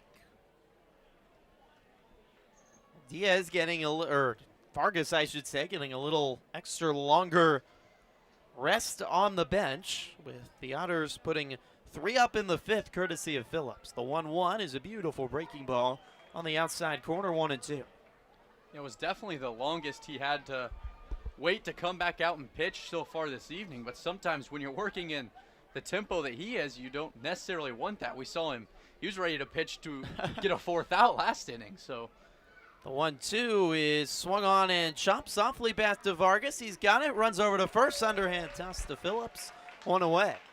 If you weren't with us for the top of the 5th inning, he struck out DJ Stewart for his 7th strikeout of the game, and then was just asking for the ball back from Jake Green behind home plate, and everyone was running off the field, and he was looking around confused. And you reach such a level of zone as a player that everything else disappears behind you, and that's what had happened there to Vargas. Now we'll face Alex Hernandez with 1 out and nobody on. Hernandez takes the first pitch strike on the inner half. Yeah, it's really cool, you know, as an athlete, when you're in one of your best performances ever and you're just so locked in, there's so much going on around you that you don't even notice. The 0-1 is a beautiful breaking ball at the knee. He's 0-2. And I'd say that's true, you know, especially for a pitcher in a performance like this, but across all of sports, when you just have a performance, you're just so dialed into the moment where you're not recognizing factors going on around you. 0-2, swung on and popped up into shallow right. Well, not even right. It's just right beyond the first base bag. Dakota Phillips is there to make the catch. 2 away. Just a lazy pop-up on the infield. 2 up, 2 down to start the 6th here for Vargas. Second baseman, 5, Gabe Holt. Brings up Gabe Holt with 2 away here in the 6th. Vargas at 76 pitches has allowed no runs, no hits, 7 strikeouts, and 1 walk. Right side of the rubber, he comes home to Gabe Holt, who takes outside 1-0. Vargas at 7 strikeouts. He's 1 shy of his season high of 8 against Windy City back in May. The 1-0 is a breaking ball high. It is falling behind Holt 2-0.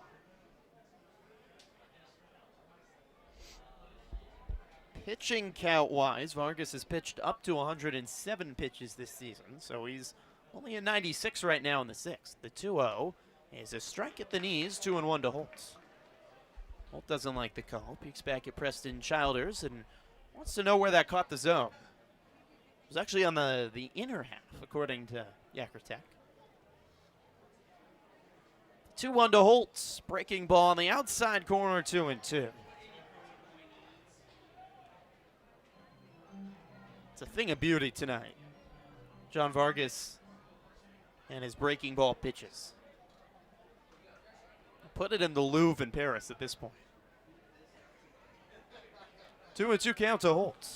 Vargas on the right side of the rubber, and he calls time right before the pitch clock expired, which is a good job there by Vargas calling time.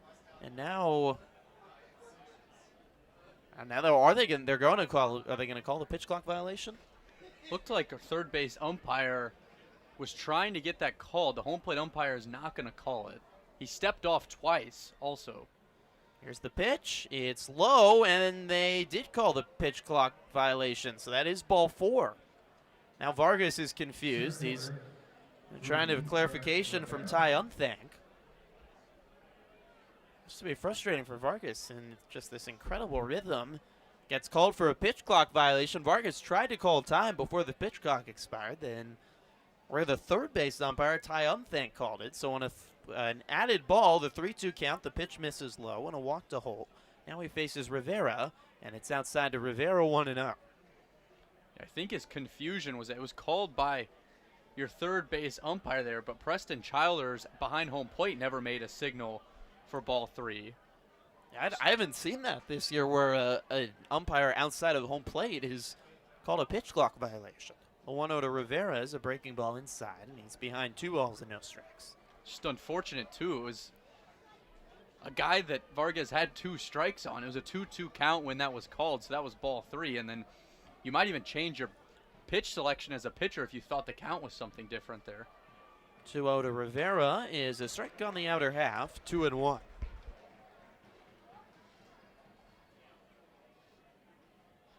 Vargas takes a big, deep breath, peeks over at first. This is just his 2nd time working out of this stretch. Far right side of the rubber. High set with the beige glove. Winds and delivers. It's low and in the dirt. Bounces away from Phillips. Rolls down the left field line. Phillips throws down to second, which was probably unnecessary. And the runner is safe at second. That's Holt. Yeah, I don't know if Phillips really needed to make that throw at that point. And behind 3-1, Jake Green walking on out to just have a quick word with Vargas. So he walks Holt on that count that was 2-2, got the pitch clock violation to make it a full count, and now is falling behind Rivera 3-1. It was certainly a risky throw to make by Jake Green just because you didn't really have a chance to make the play. Runner was already there. Gabe Holt. Holt had already made his way to second, and you risk throwing that ball into right field and potentially letting a runner get an extra base or 2. Comes the 3-1. It's low for ball 4. Rivera, a little extra flip on the bat as he works the walk, and there's 2 aboard with 2 out here in the 6th. I'm just not 100% sure Green and Vargas are on the same page here. The last 2 batters seen a lot of shakeoffs, a few step-offs by Vargas, and that's what led to his eventual pitch clock violation against Holt. At 87 pitches now, 2 on and 2 out, and Clint Freeman is the batter. 4-0 Otters. First pitch to Freeman is hit hard and foul. Look out, right into a big crowd of fans, and everyone's okay. Down the right field line, and the group that sung the national anthem is all in mahogany t-shirts, and they luckily all got out of the way.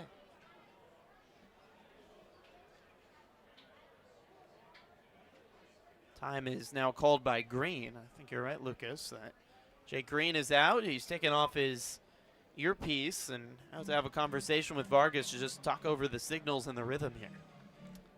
I think after Holt reached second base, they may have changed their sequence of signs, having a runner who could see the signs for the first time this evening, and I'm not sure when that happened, if him and Vargas ever reached the same page. An 0-1 count to Freeman. Gateway with 2 on and 2 out here in the top of the 6th. The Otters leading 4-0. Gateway does not have a hit today. The 0-1 coming to Freeman. It's low. 1 ball and 1 strike. Just one Otter up down in the bullpen, getting some arm stretches in, but it's otherwise still quiet.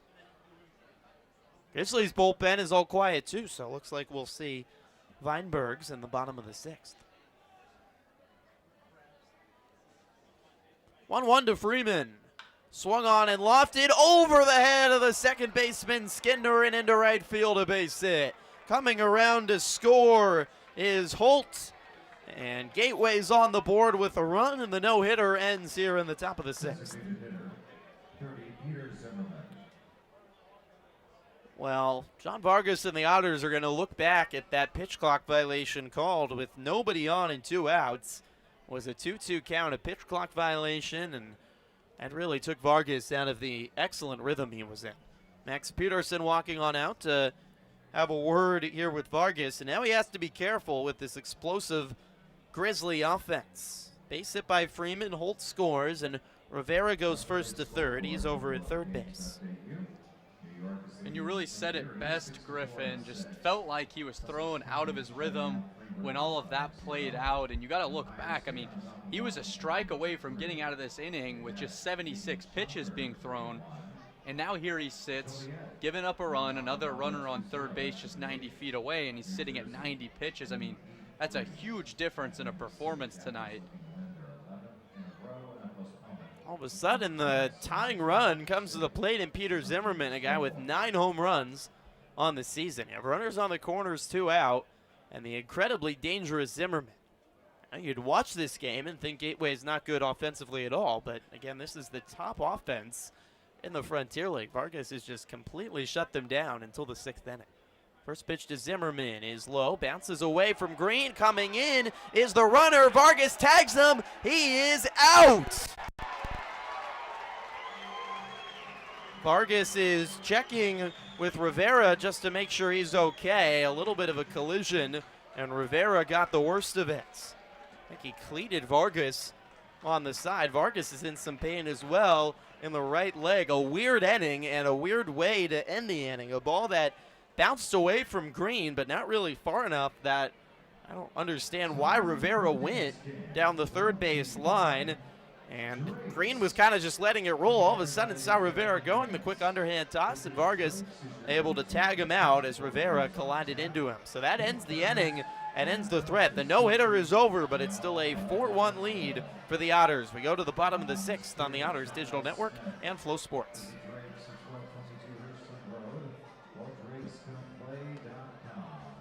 Now let's get to dancing. There we go. That's what I'm talking about. It's great to have all of you here at Bossy Field. Stick around. We have post-game fireworks courtesy of our friends at AARP. And that beautiful Bossy Field will be the venue for your next celebration with one of our Grand Slam picnics, and you and your guests will receive an exclusive Otter Special Edition hat. Would you like to be a part of an upcoming Evansville Otters home game? It's simple. Go to EvansvilleOtters.com and call the front office at 812-435-8686. We are still dancing. Love the hats.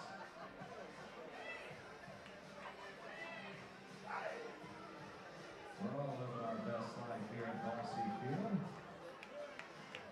I want to spread out to be a beautiful Friday night in God's country.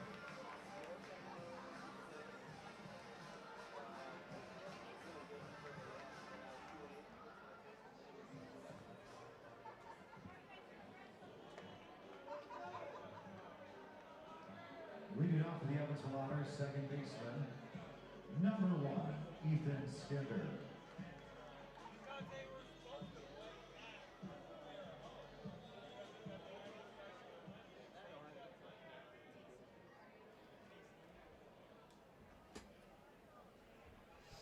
Bottom of the 6th inning from Evansville. 4-1 lead for the Otters. Ethan Skinder lead things off in the bottom of the 6th. First pitch swung on by Skinder. A line drive over the head of the shortstop Diaz and into left center, a base hit. Skinder not waiting around with Weinbergs after a long wait. Back on the bump for the 6th. Skinder a knock. And the Otters threatening for more runs here in the bottom of the 6th. Yeah, his hit in the 4th inning came when he really just stuck his bat out on a ball with 2 strikes, and it was a broken bat base hit to opposite field, but he jumps all over a fastball right down the middle there to start off the 6th inning and get a runner on for the Otters again.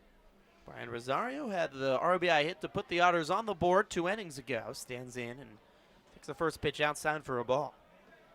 Skinder at first, nobody out here in the bottom of the 6th. Evansville 4, Gateway 1. John Vargas took a no-hitter into the 6th inning, and with 2 outs before 2 walks, really took him out of his rhythm. And a base hit by Freeman, the first hit of the game for Gateway. Skinder back safely at first on a pickoff throw. Weinberg's had 83 pitches here in the bottom of the 6th, and there's now a righty loosening in the Gateway pen.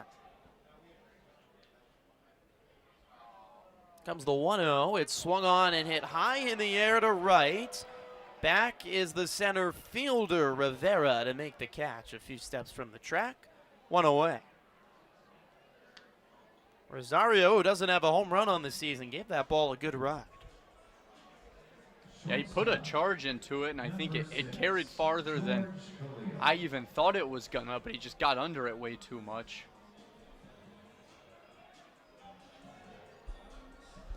Hit it 387 feet, but launch angle at 32 degrees. A little too much under the baseball. So 1 on and 1 out for Khalil as Weinbergs checks over to first. Good pickoff throw. Skinder just back in safely.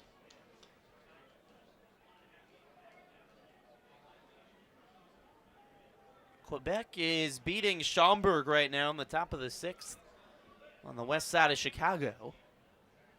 Chance for the Otters to really make up some ground tonight as Khalil swings, pops one up, right side, racing over is the second baseman Holt, and he can't get there as it bounces foul. Abe Holt got on his horse, racing from second base to try to make a catch in the expansive foul territory here at Bosse Field, just outside of his glove. And Khalil will get another chance. And that's a dangerous ball because just a really lazy flare off of the handle of Khalil's bat, but if just inches away, if that drops, could have been a base hit, and you've got a chance to move Skinder maybe over to third as well. 1 on and 1 out for Khalil. Skinder goes, pitch outside, throw down to second is dropped by the second baseman Holt. And Skinder has a stolen base to go into scoring position. It's Skinder's 8th stolen base of the year in 9 tries. The Otters continue to be one of the best teams in the Frontier League in terms of stealing bags. The Otters' 56th stolen base of the season. That's 4th. Gateway actually leads the Frontier League in stolen bases, but obviously with the lack of base runners tonight hasn't had the chance. Skinder's going for 3. Khalil swings, grounds one to the shortstop. Diaz throws to first in time to get Khalil. Tough play for Diaz as he had Skinder dashing in front of him, bothering the sight line. But the shortstop able to make the play for the second out of the inning. Skinder goes to third, so 2 away. Runner at third here in the bottom of the 6th. Otters leading 4-1. Jake Green comes to the plate. He's 1 for 2 today. A base hit back in the 5th and came around to score on the Dakota Phillips home run. Green takes the ball low, 1-0. Now, Jake Green, as Lucas mentioned, a great start to the year, hitting .303, entering today with 10 hits. He's now been on base of 11 in 12 games played this year. The 1-0 swung on and missed 1-1. The tough part for Green is he just he doesn't get multiple days in the starting lineup the way that it's sorted out this year for the Otters, with Dakota Phillips catching every other day. And there's no spot for Green in the lineup when Phillips isn't catching, as Green swings and pops one up into shallow center. Back is the second baseman, Colt, to make the catch in shallow center for the third out of the inning. So the Otters strand a runner at third, but they still lead 4-1. 6 complete from Bosse Field on the Otters Digital Network and Flow Sports. Who wants a t-shirt? Make some noise. The Otters staff will put out t-shirts for those who are having the best of loudest noise. You hear that nice speech? Give them a t-shirt. Oh, someone else deserves a t-shirt. I'm hearing even a louder cheer. Make some noise. Let me hear you. What are you going to do? T-shirts upgrade your wardrobe. Well, a couple of shirts left. Make some noise.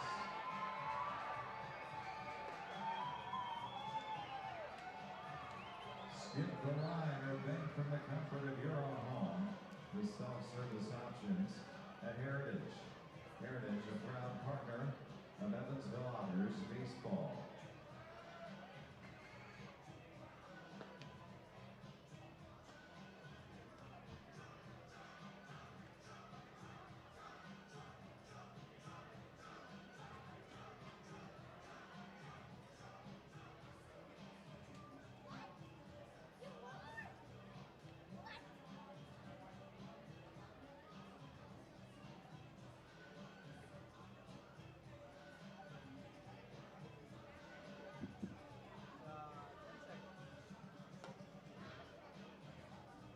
Leading off for the Gateway Grizzlies, designated hitter 30, Peter Zimmerman.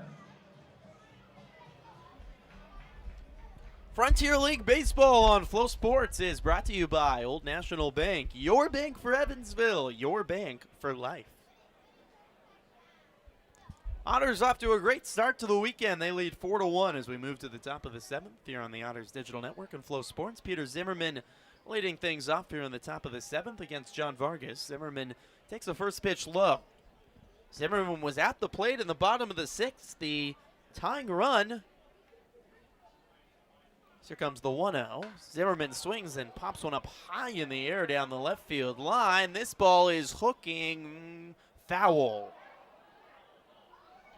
The bullpen catcher for Gateway is signaling it's fair, but that ball was definitely foul. It was way out of the ballpark. See it bouncing on the parking lot back there. That might be a windshield gone. Yeah, though no the doubt. bounce is a good sign that it bounced. It likely hit the pavement. That's a good point. It's such a tough call to make. The ball was so high. Zimmerman takes a strike on the inside corner. If you're an umpire trying to find which side of the pole it went on, I mean, it was almost straight over the pole, but about a mile high in the air, and it's not always the easiest thing to read. 1-2 swing and a miss. Vargas blows the fastball by Zimmerman and lets out a scream as he struts around the mound. That is strikeout number 8 for John Vargas, and that ties the season high. Yeah, he's certainly feeling it, and he's in his zone, and that's how he was striking out batters the first time around the lineup, just blowing fastballs by them a bit out of the zone and getting them to chase. So Zimmerman strikes out. Again, he was at the plate in the 6th, but Eric Rivera was thrown out on a pass ball trying to score from home, and Green made a nice toss to Vargas for the last out of the inning. Andrew Penner is the batter, and flares one right side foul. Vargas has allowed just one hit now here into the 7th, the one hit coming in the 6th inning. The one run for Gateway in the top of the 6th. Kevin Davis, the righty, is warming in the Otters bullpen. 0-2 is outside to Penner, 1 ball and 2 strikes. Vargas trying to complete 7 innings for the second time this season. He's already secured his 4th quality start of the year. The 1-2 pitch to Penner is swung on and hit hard. Diving is Skinder under his glove and into right field. Andrew Penner with a 1-out base hit into right. And Gateway has one on with 1 out here in the 7th. It's interesting to think about. We go back to the pitch clock situation where Vargas was just a strike away from getting out of that inning at 76 pitches, and no hitter or not, it probably would have been another inning or two before we saw any movement in the Otters bullpen. But now he's up to 98 pitches. Likely going to be his last inning. He'd love to get out of, finish the 7th, and then pave the way for the Otters pen as Jairus Richards takes the first pitch low for a ball. Vargas didn't allow a base runner all the way until the 5th. It was the last time Richards was up, a walk in the 6th. Or a walk in the 5th, make it. 1 out of the lefty is inside 2-0. Lights are on pretty much into full effect on this Friday night. Darkening blue sky overhead. Got post-game fireworks. This game has slowed down enough that it's going to be dark for them. The 2-0 is low 3-0. At the rate we were going, that might have been a problem. This game finishes in 2 hours. It's not fully dark yet. They might have to wait 15 minutes for the fireworks to look as cool as they do when it's pitch black out. Vargas behind 3-0 to Richards. He winds and delivers. It's a strike on the inside corner, 3-1.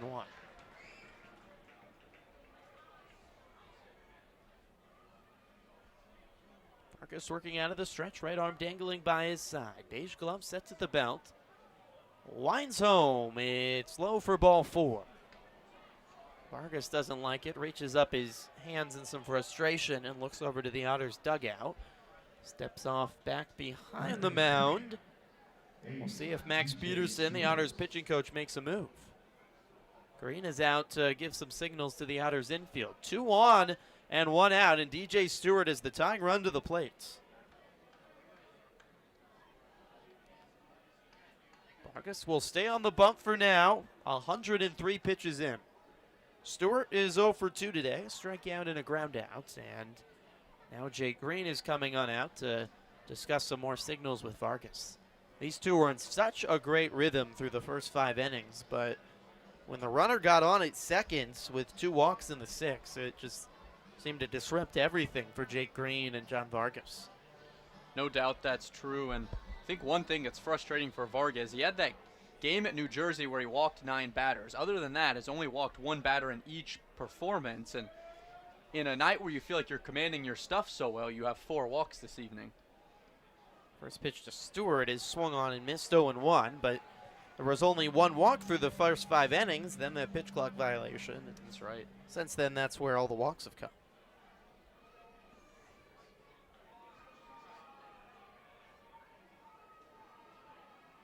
High blue socks for Vargas tonight. Pants only down to the knees. The 0-1 is on the outside corner, 0-2. That was certainly a generous strike call. Stewart doesn't like the call, 0-2. Saying a few words back to home plate umpire Preston Childers, who's had a pretty easy game behind home plate with all the strikes being thrown. Vargas peeks back at second. Another peek back and delivers home. Breaking ball in the dirt. Stewart held up, 1-2. Well, the Otters, no doubt about it now, they have 6 starters, which is a good problem to have. Now they're going to run this starting rotation going forward. Justin Watland will go tomorrow, and then Parker Brahms, who's made his first start last Saturday for the Otters, will pitch on Sunday. The 1-2, swing and a miss by Stewart. Back to the breaking ball, falling out of the zone. It's the 9th strikeout for John Vargas, and it's a professional career high. His high was 8 against Windy City. He struck out 9 Gateway Grizzlies on this Friday night. He needs 1 more out to work out of this jam here in the 7th. 2-1, 2 out, 4-1 lead for the Otters. Abdiel Diaz, the shortstop, to the plate. Lefty batter. Vargas comes home. Diaz takes high, 1 ball and no strikes. You mentioned the surplus of starting pitching that the Otters have and how that can sometimes lead to tough decisions, but I'd say one thing's safe to say, that after the way this evening has gone, you can't put John Vargas back in the bullpen. No way. 1-0 to Diaz. Is at the letters 1-1. I mean, if Vargas, the numbers when he gets in a groove, how good he's been. And this is really the third time I think we've seen him, really the fourth time I'd say, where he's just gotten an incredible rhythm. I mean, he is a pitcher that affiliated teams would love to pick up. 1-1 to Diaz is outside 2-1. His first start against Ottawa, he was dominant. At Joliet, he took a tough luck loss. He only allowed 4 hits and 1 walk in 7 dominant innings, but allowed 1 run, and the Otters lost 1-0. Was dominant against Schaumburg in relief, and now dominant today for the most part against Gateway. 2-1 to Diaz. Breaking ball on the outside corner, 2-2. I could watch that pitch every single day, and for dinner too. Certainly pleasing to the eye just to watch it fall off the table at the last second, and in a case of a backdoor breaking ball like that, just fall into the zone. 2-2 to Diaz. Vargas a strike away from 7 complete. The pitch, it hits Diaz. Or did it? No, it bounced off home plate. Did it bounce off the plate? The dirt? My eyes are deceiving me. It hopped, and I guess it just hit right inside of Diaz's foot. So it's ball 3. And both runners advance as the ball trickled away from Green.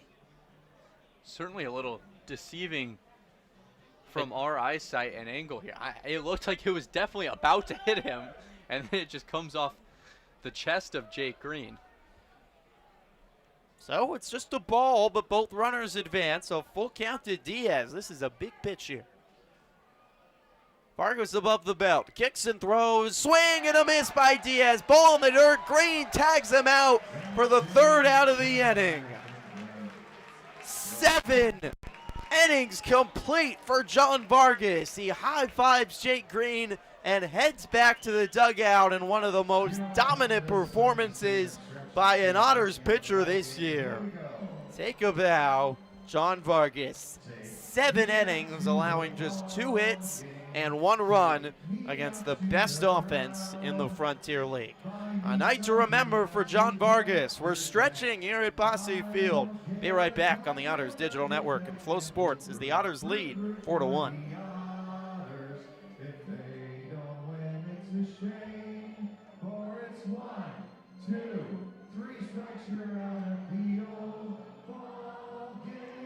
Nicely done. Let's get some more runs.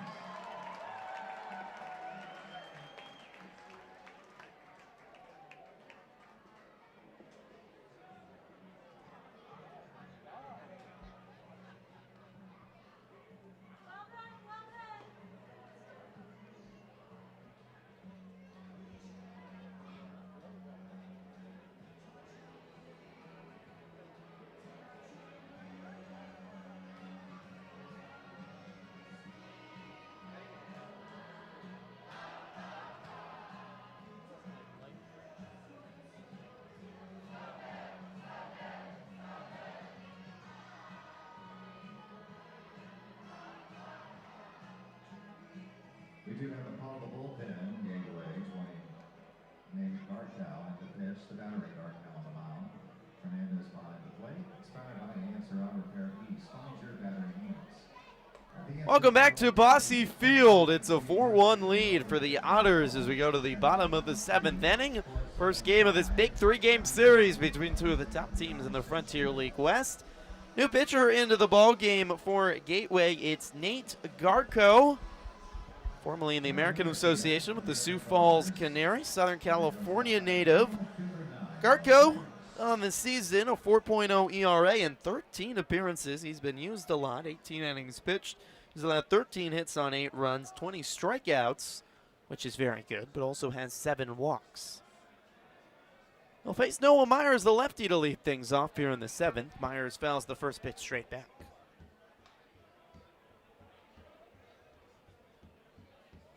So 6 innings for Lucas Weinbergs tonight. He was very good, but the 3-run home run by Dakota Phillips, certainly the one he wants back. The 0-1 popped up by Myers, high in the air on the left side of the infield. Third baseman is under at DJ Stewart to make the catch. 1 down. And for Lucas Weinberg's, Center fielder. you alluded to it earlier, but just feels eerily similar to his last start where he was just so good and then gives up a home run really late in his outing on the evening. Last time that happened against Tri-Cities was one of the last batters he faced, and just a tough break for him again. Garko comes home to Quiggle, who shows bunt, and couldn't find the baseball as he bunted through it. So he takes it's a first pitch strike, 0-1 with one out here in the bottom of the seventh. A 4-1 lead for the Otters over Gateway. 0-1 sails outside, 1-1.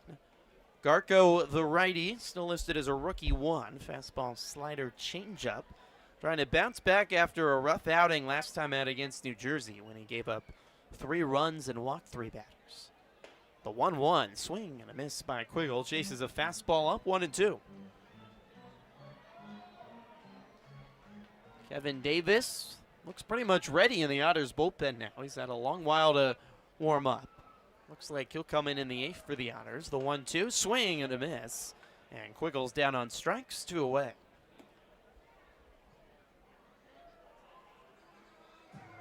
So 2 quickly down for Garko. Brings up Jeffrey Baez with 2 away and nobody on here in the bottom of the 7th. Otters 4, Gateway 1. Just 1 for Gateway in the 6th. They didn't find a base runner until the 5th inning, a hit until the 6th inning. It's John Vargas with a spectacular outing against one of the best offenses in the league. First pitch home to Baez is high, 1-0. Otters were very quiet early, too. They only had 2 hits until the 4th inning when 3 hits with 2 outs scored a run. Rosario had the RBI base hit, and then 3 came across in the 5th. The 1-0 is high, 2 balls and no strikes, as Dakota Phillips launched a 2-out, 3-run home run over the right field wall. So all 4 runs coming across for the Otters today with 2 outs. 2-0 to Baez is outside, 3-0. It's a good sign, too, for Evansville. A lot of stranded runners the last few weeks when you think about the Otters' struggles. They stranded 9 runners, including the bases loaded with nobody out at Windy City earlier this week. 3-0 to Baez is on the inside corner for a strike, 3-1. Yeah, and you mentioned just the success and ability to hit with 2 outs was so key tonight. It all started with Brian Rosario there and what looked to be a pitcher's duel that was never going to end with a run crossing board. 3-1 is swung on by Baez and through the hole between short and left and into left field, a base hit. Well, there's another 2-out knock for the Otters. Jeffrey Baez still hitting over 300 for the Otters. Base hit to keep the inning going here in the 7th and brings up Dakota Phillips. 2-hit day with that 3-run home run back in the 5th. 10 hits now today for the Otters. This is a good sign for Evansville. Otters had 10 hits yesterday as well, so 20 hits over the last 2 games. This has been a turn of the tables for the Otters offense that Phillips takes high for a ball, 1-0. This is, man, I'd say first time back-to-back good days for the Otters offense in a few weeks. It's kind of been off and on. They have one good day, and then the next day is off for Evansville. 1-0 to Phillips is high and away, 2-0. Now, sometimes maybe just what you need is no sleep. Otters said the game ended up taking a while at Windy City last night. We didn't get home till 4 a.m. here to Bosse Field, and the players were rolling right about back in when I was rolling in around 12:31. 2-0 to Phillips is high and tight, 3-0. You go into bed, you go to sleep. Your first thing you wake up and you're going right to the ballpark. There's no time to think about anything else in life.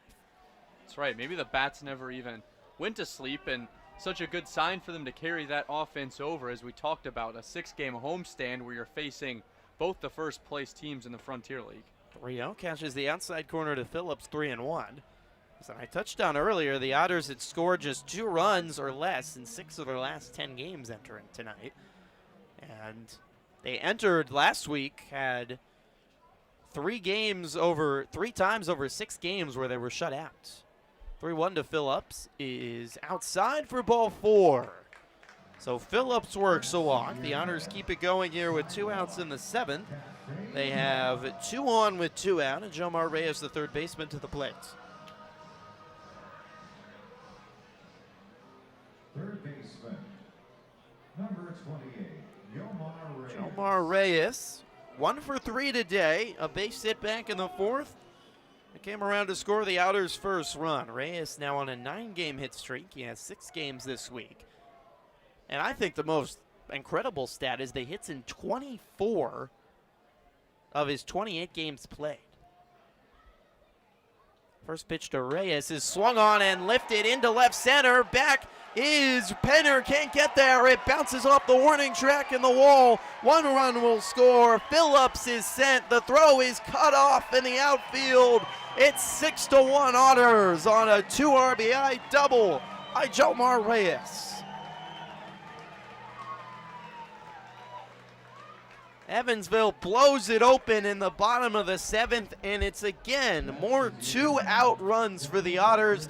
All 6 runs today have come with 2 outs. Yeah, and Reyes, a guy who he doesn't get a lot of extra base hits despite certainly having the ability to have some power at the plate, but he did have 2 doubles in the last series against Windy City. Gets another one here tonight. Finds the gap to bring in 2 runs.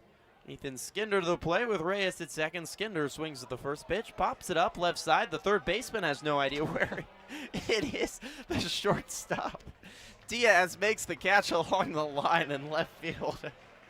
That was one of the silliest reactions I've seen from a fielder all day. DJ Stewart just looked up, put his hands in the air, and just stared up into the sky for a good 20 seconds. It was like he saw a pig in the sky and was so flabbergasted by what he was seeing. But his friend Abdel Diaz helped him out by making the catch. The Otters, though, get 2 runs, a 2 RBI double by Jomar Reyes that Evansville leads. 6-1, it's sumo time here at Bosse Field as the Otters lead going to the 8th on the Otters Digital Network and Flow Sports.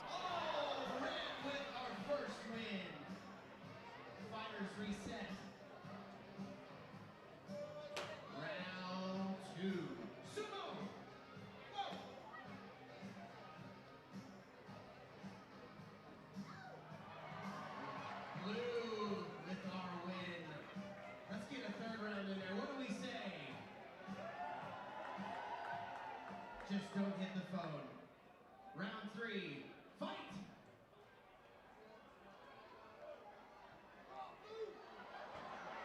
Blue comes out on top. Give a round of applause for Diego and Alec, everybody. Congratulations. Sumo brought to you by Velvet Ice Cream. You can get your Velvet Ice Cream behind first base concessions. Call the bullpen, the Evansville Otters.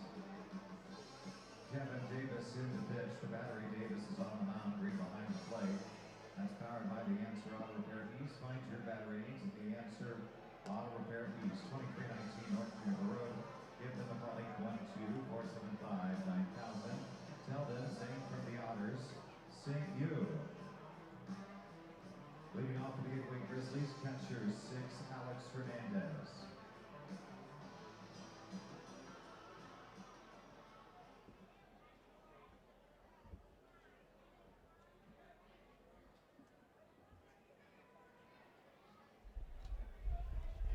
Back at Bosse Field, 6-1 lead for the Otters over the Gateway Grizzlies. Alex Hernandez swings at the first pitch, pops it up right side, and it bounces foul into the Otters bullpen. New pitcher into the game is Kevin Davis for the Otters, with Evansville leading 6-1 here in the top of the 8th over Gateway. I'm going to wait a second here for our friends on Flow to rejoin us. Welcome back to Bosse for those of you joining us on Flow Sports. Apologize for the late coming back, but we got to pay the bills somehow. Alex Hernandez is the batter. He's facing a new pitcher, Kevin Davis, out of the bullpen here for the Otters in the 8th. The 6-1 lead for Evansville comes home to Hernandez, who fouls one off, and it's a 0-2 counts. The big 6'9" righty, Kevin Davis, making his 11th appearance of the season. 5.06 ERA. That's the worst ERA in the Otters bullpen, but it was really just one rough outing for Davis at Quebec that inflates that. The 0-2 swing and a miss on a fastball up in the zone. Hernandez strikes that one away. Yeah, certainly don't think the stats tell the story there with that ERA out of the bullpen for Kevin Davis, a guy who's been such a consistent go-to when you need some middle relief for the Otters, and gets a little more insurance last inning to deal with a 5-run lead here now at Bosse Field tonight. First pitch to Gabe Holt is outside for a ball. Davis hasn't pitched in a week. Didn't get a chance to pitch pretty much in his hometown up in Crestwood against Windy City. Davis from Orland Park, right next door. The 1-0 to Holt is fouled away, 1-1. Davis allowed just one hit, no runs in his last outing against Schaumburg. 5 of his 6 runs he's allowed on the season coming in that one outing against Quebec when he walked 4 batters. Hasn't allowed a run since. Pitch home to Holt is outside, 2-1. I know Davis, though, enjoyed going back up to his home. He actually got to sleep in his own bed in Orland Park, right next door, with Ozinga Field right down the street, basically, from him. Winds and throws. 2-1 is swung on. A chopper right to Khalil. Plays it off a hop. Nice backhand throw to first in time. 2 away. That's just George Khalil making a challenging play look so easy. Yeah, what a tough play to make there. A ball that's just roped on a line right at you with a little bit of tail and doesn't move a whole lot, but makes the pick on his backhand on a short hop and just a nice clean throw over to first. Good play by George Khalil. Eric Rivera, the center fielder, comes to the plate with 2 outs and nobody on. Davis delivers home. Rivera, look out, takes inside, 1-0. Davis's family came to some of the games to watch the Otters, and they even on Wednesday night after our doubleheader, they bought 10 boxes of pizza for the team after the game. The 1-0 is high, 2-0. I came into the Otters clubhouse after everyone had left to get a little grub for myself, and Kevin Davis is standing around at a loss with all these boxes of pizza that he still has. Wondering, what do I do with all these slices? The 2-0 is on the inside corner strike, 2-1 to Rivera. I helped him out. I ate a lot of pizza that night, but he still had a lot of extras. The Davis family was very welcoming and got us no shortage of pizza. The 2-1 to Rivera is on the outside corner for a strike, 2-2. Got some good brownies as well. How about that? Some nice Midwestern hospitality up there in Chicago. Nothing better than that. Kevin was driving his own car, picked up a couple guys to go out to lunch one of the days. Comes the 2-2 to Rivera. It's outside, 3-2. And something I mentioned on the road broadcast yesterday, when James Crick came in, he got a big haircut. He actually got it from Kevin Davis's barber. wanted a haircut, and Kevin Davis said, "I know a guy." And Crick is very happy. The 3-2 is swung on and grounded. Left side, Jomar Reyes is over, gloved it, throw wide of the bag, but Phillips tags Rivera out for the 3rd out of the inning. Reyes pointing over at Phillips to thank him. Reyes a little bit inside of the first base bag, but a good play by Phillips to catch it and tag Rivera in one motion. So the Grizzlies go down in order in the 8th. The Otters lead 6-1 as we move to the bottom of the 8th on the Otters Digital Network and Flow Sports.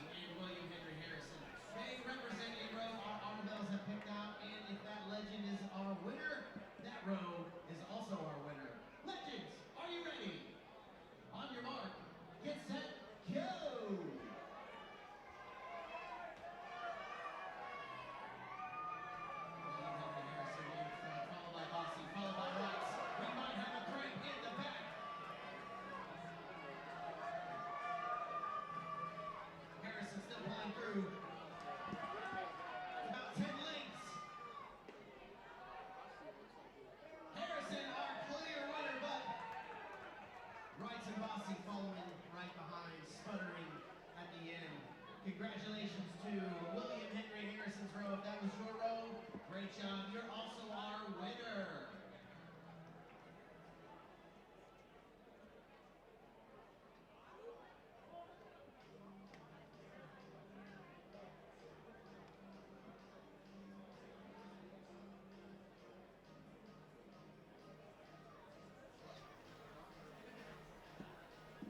Welcome back to Bosse Field. Bottom of the 8th inning. It's been a great night if you're an Evansville Otters fan. They lead 6-1 here in the bottom of the 8th. John Vargas with one of the best starts of the season for the Otters against the best offense, really undoubtedly, in the Frontier League. They lead in basically every single stat, does Gateway.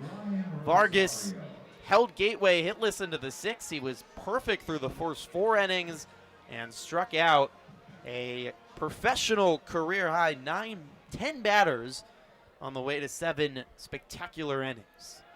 Otters have plated 6. 3-run home run by Dakota Phillips, the highlight. Brian Rosario leads off the bottom of the 8th and takes the first pitch in for a strike. There were some great performances by pitchers across the Frontier League tonight. Vargas was not the only one. The 0-1 is swung on and grounded to the second baseman, bobbled by Holt, gets back up, throws to first in time to beat Rosario 1 away. The shortstop, Sussex County at home against Trois Rivières worked a no-hitter into the 8th. Griffin Baker, he's got a great name, worked a no-hitter into the 8th, but guess who spoiled it for Trois Rivières? The former Otter, Malik Williams, had a double to break up the no-hitter in the 8th inning. Cole Cook had a spectacular shutout performance for Joliet against Ottawa tonight as well. Up in Joliet, the Otters fell victim to Cook, who's certainly one of the better pitchers in the Frontier League. George Khalil stands in and takes a first pitch strike. Kicking a throw home. Khalil takes inside 1-1. Second inning of work here for Garco, who allowed 2 to come across in the 7th. The Otters had a base hit, a walk, and then an 2 RBI double by Jomar Reyes, scoring 2 in the bottom of the 7th. 1-1 to Khalil. He swings and lines one right at the shortstop. Diaz reaches up the club and makes the catch, 2 away. If you're the Otters, a team, we mentioned it, they've struggled just to be consistent at the plate at times. They've had a lot of games where they've hit very well, certainly, but just consistency hasn't necessarily been there. And then on the flip side, you've got one of the best offenses in the league, the best offense in the league, coming into town. Jake Green is the batter, swings at the first pitch, pops it sky high in the air and to left. Out is the shortstop Diaz, and he will make the catch. Nearly ran into Penner, the left fielder, from behind, but able to just narrowly avoided a collision, and the Otters go quietly in the 8th. That means, and this game is blown across quickly, just over 2 hours in, and Kevin Davis coming on out for the 9th as the Otters 3 outs away from taking the series opener. We're back in a moment on the Otters Digital Network and Flow Sports. Here we go. Are we thinking 1, 2, or 3? Where is Holy Moly? Number 3! Great job. I heard a lot of 3s out there. Thank you for playing the Holy Moly Shuffle, brought to you by Indiana 811, a free service that can prevent costly damages to underground utilities. Call 811 or visit 811now.com at least 2 full working days before every digging project, no matter how large or small. Thanks, Clay. Skip the line or drink from the comfort of your own home with self-service options at Heritage. Heritage, a proud partner of Evansville Otters baseball. MLB scores of local interest for you. The Cardinals lost again, falling to the Mets in New York 6-1. Red Sox hang up the Yankees 14-4. The Reds and Astros scoreless through 6 innings in Houston. The Tigers on top of the Twins 6-1 out of the 6th.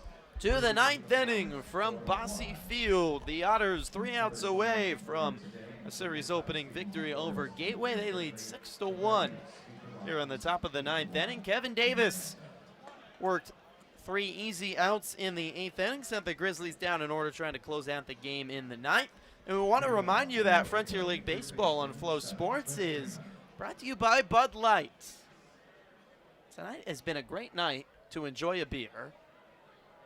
I'm not saying that as someone that I promise I have not enjoyed a beer, at least yet, maybe after the game, but all the fans have looked like they've been enjoying a beer so far today. Perfect evening in the low 70s, great baseball game, and the home team is winning to the delight of the fans here at Bosse. Clint Freeman leads off in the top of the 9th, with the Otters needing 3 more outs. First pitch outside to Freeman, 1 out.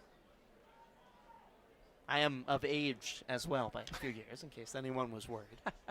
Worth mentioning on air. The 1-0 to Freeman is high 2-0.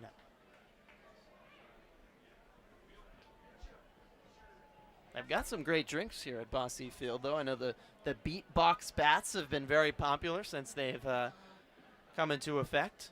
Still need to try one of those at some point. Yeah.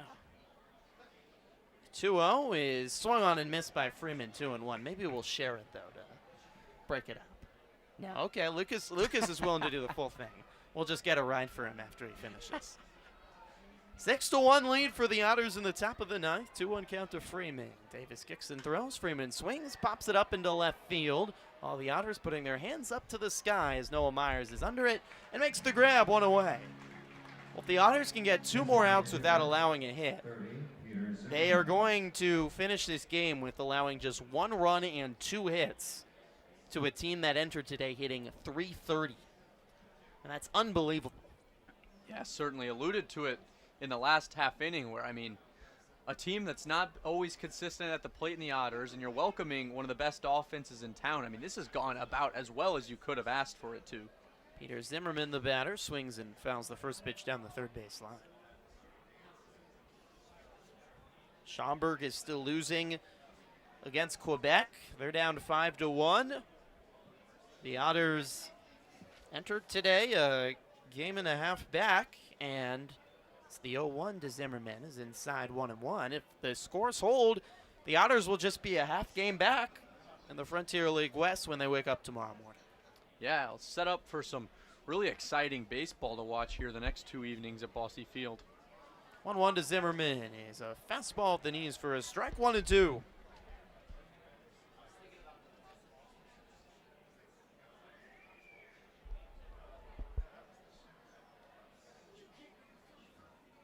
Only 1 game this season. Here comes the 1-2. Zimmerman swings and pops it up into left center.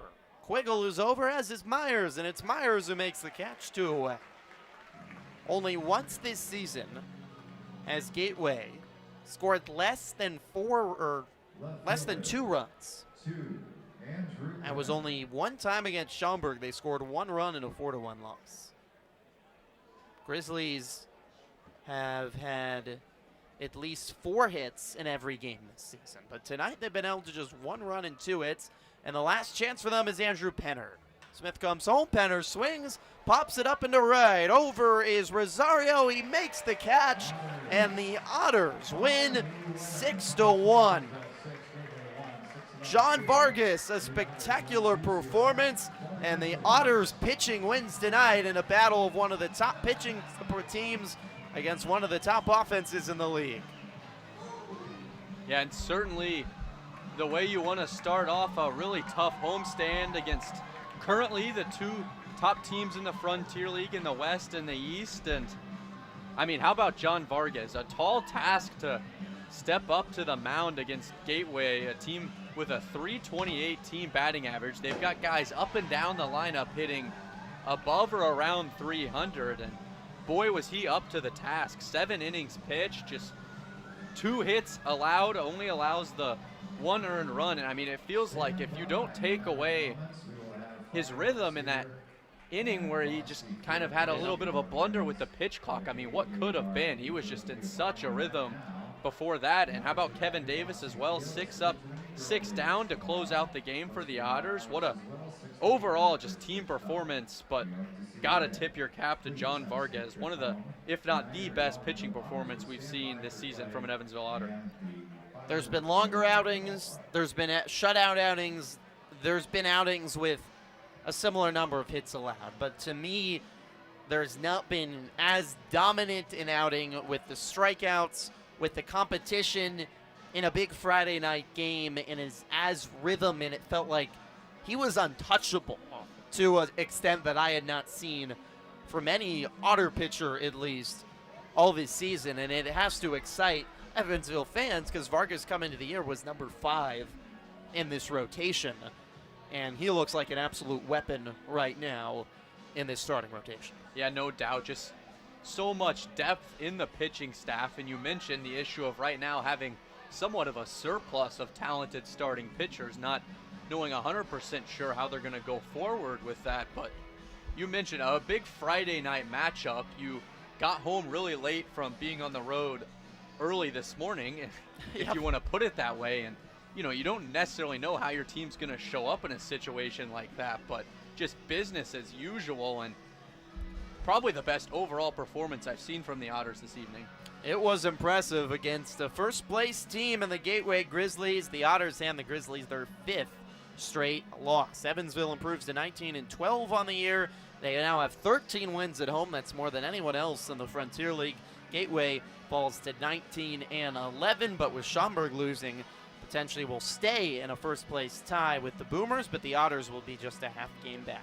John Vargas, again, gets the win. 7 innings pitched, allows just 2 hits on 1 run, 4 walks, a career high in the professional levels of 10 strikeouts. He had a perfect game through 4, a no-hitter into the 6th inning, and the Otters dominate a 6-1 win tonight. For our entire Flow Sports team, Evansville Otters Digital Network crew, our director Michael Russ, my color Lucas Daunhauer, I'm Griffin Epstein. We'd love to have you join us again tomorrow night, 6:35 pitch for game number 2. Until then, have a great rest of your Friday night as the Otters win 6-1 from the River City. So long from Evansville.